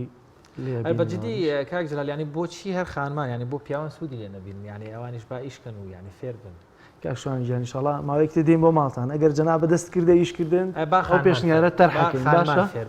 با بچینە لای خوانی ڕەمەزان.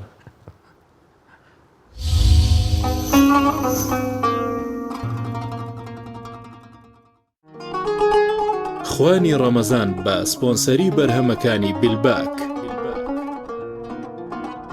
نوشی گیانتان بێ.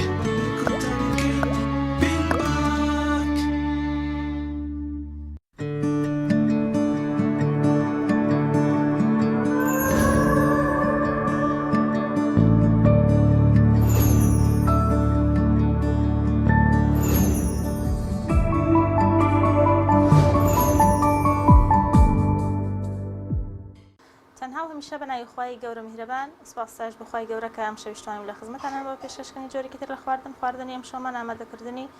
خورشتی قیمە یاخود ئامادەکردنی شلەی قیمێ هیوادارم ئێشتان درستیکەنەوە پێشکەشی خانەوادە و خێزانتانی بکەن وەڵە خۆشەویستان پێکاتی خواردنی ئەم شەومان قیمەیە پەتاتە لەتکەنۆک لیمۆی وشک دۆشە و بەهاراتمانێن سەرەتا هەندێک ڕۆن گەرمەکەم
چاوەڕێگەم هەتا هەندێک پیازەکە زەر دەبێ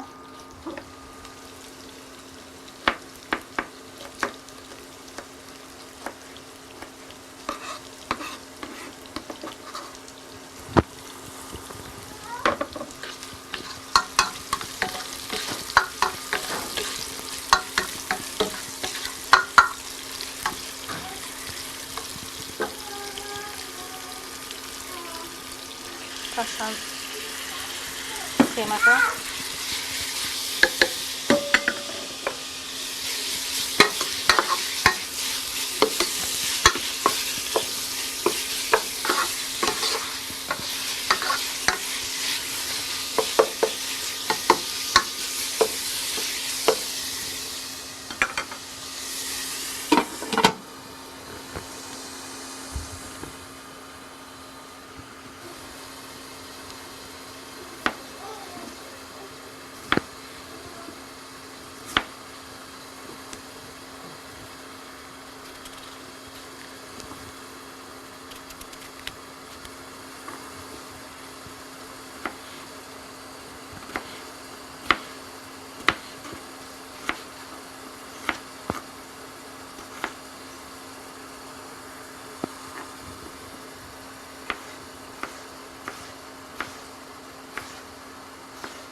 قیمەتە چاوەڕێەکەین لەگەڵ پیازەکە سوور بێتەوە. ئێستا هەندێک گوشایی بۆ زیاد دەکەم.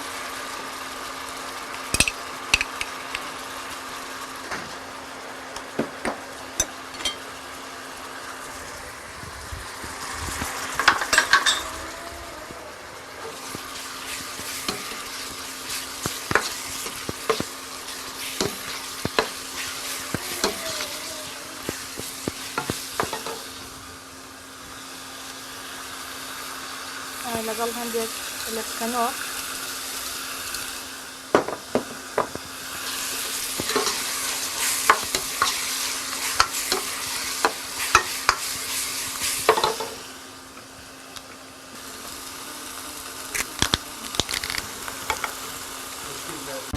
نوشی گیاتان بێ.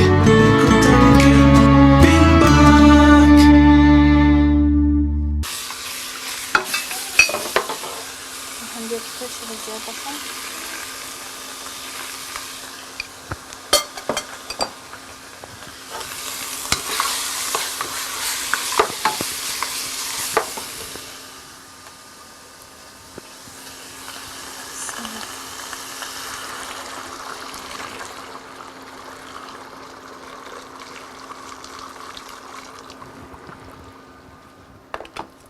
ئەگەر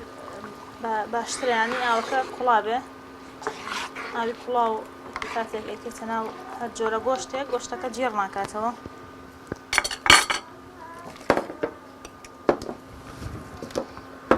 بەهاراتی بۆ زیاد دەکەم. بەهارەتەکانیش یانی ئیختیارین.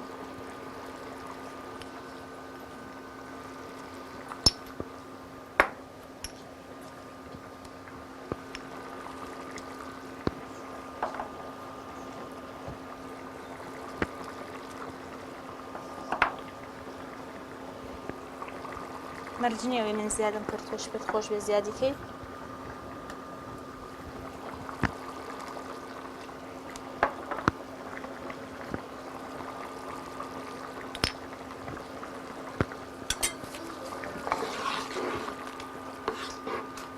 زۆر باش لەبەرەوەی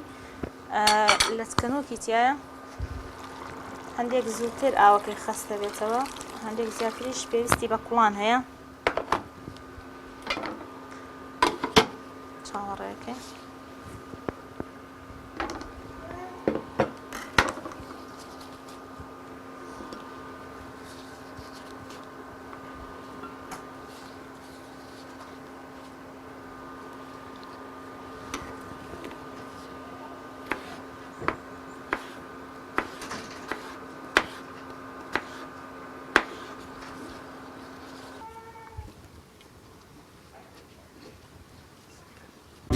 نوشی گیاتان بێ.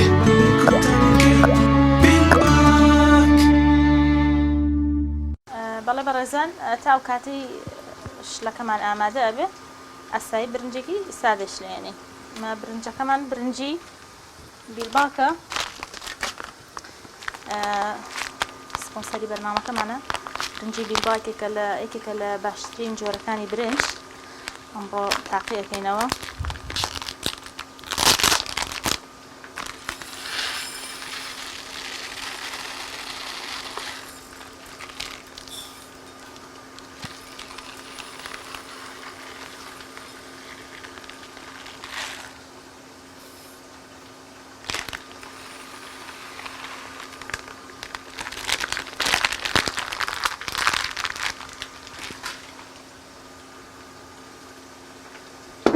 من سێ پەرداغ برنجم ئامادەیە.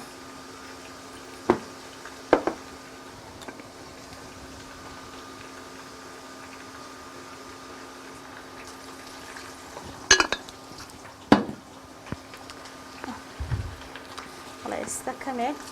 فرێشەکەمە ناو برنجەکە. شێوازی لێنانی برنجەکەمان برنجی بیلباگ بەم شێوازە من ئەم جارە ئامادە یەکەم. پش بەخوای گەورە جارەکانی کەش بە شێوازی کە بۆتان ئامادە ئەکەم.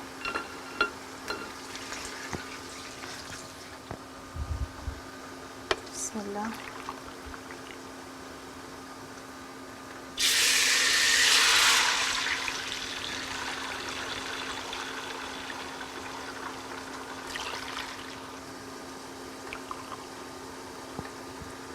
من سێ پەرداغ برنجم ئامادە کرد بوو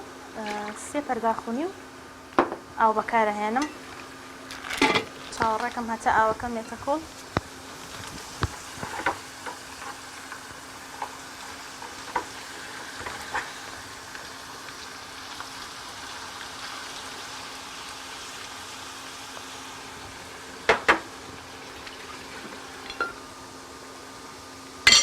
ئاوەکەم وڵا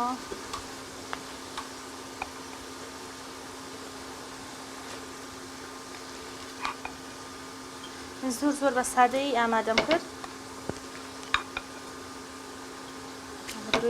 برنجەکە خۆی بەرهەمێکی باشە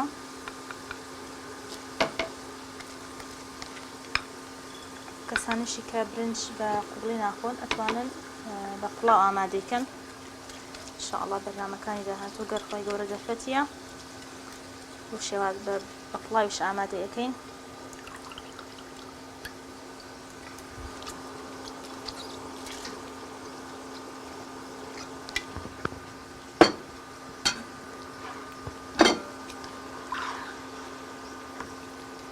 چاوەڕێکەین هەتاوەکو برنجەکەمان تەواوی ئاوەکە هەڵەمیشە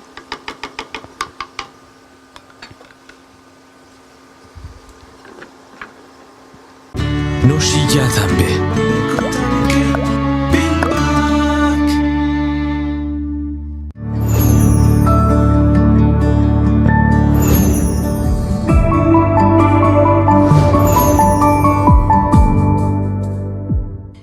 ئێستش جوان برنجەکەمان ئاوەکەی هەڵچنیوە سەرەکەی قاپاتەکەین لە ئەگەڕێن تا بە تەواوەتی ئامادە بێ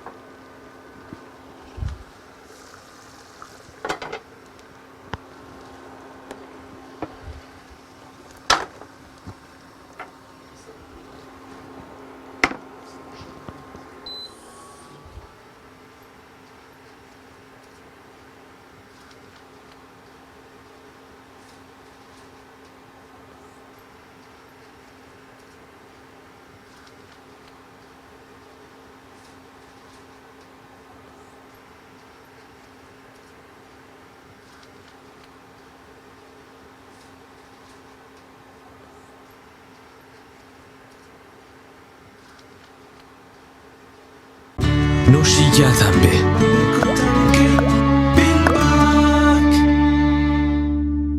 بەڵێ بەڕێزان ئێستش خوانەکەمان ئامادەیە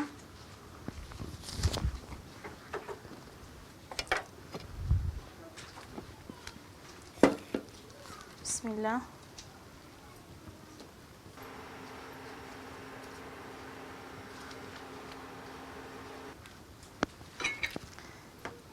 ئێوە ناخۆش بەڕاستی بۆن و بەرامی برنجەکە خۆشە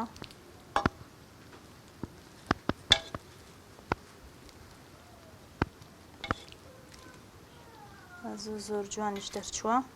زۆر بە سادەیش ئامادەمان کرد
بەڵێ خۆشەویستان وەک بینیتان بەم شێوەیە بخوانی ئەم شەومان ئامادە بوو.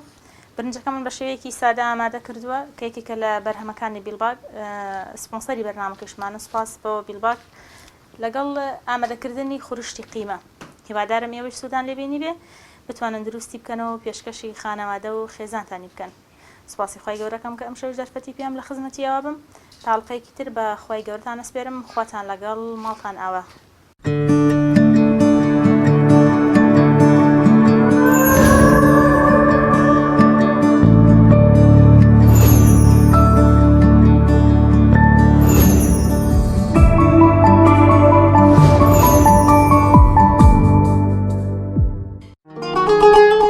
خوانی ڕەمەزان بە سپۆنسەری بەرهەمەکانی بیلباک.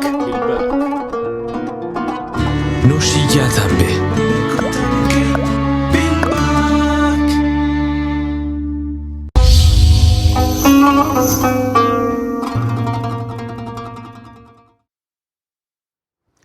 ئایزانم دووبارە سڵاوتان لێبێت.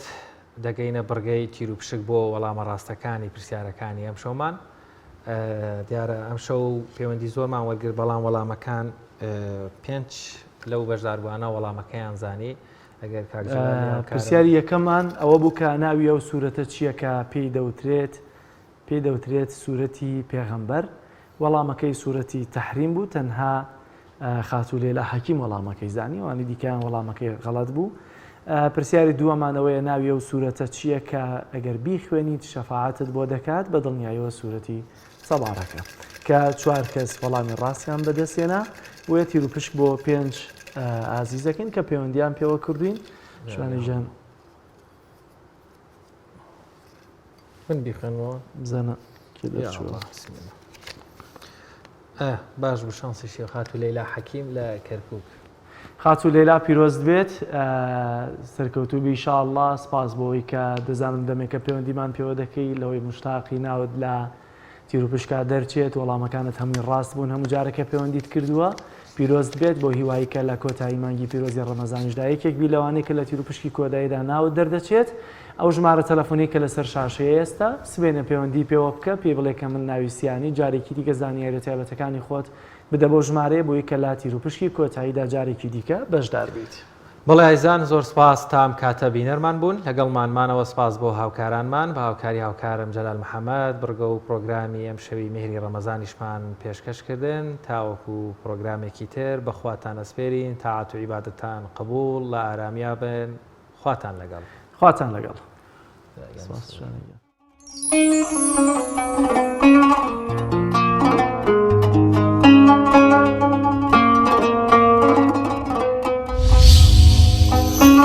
Thank you.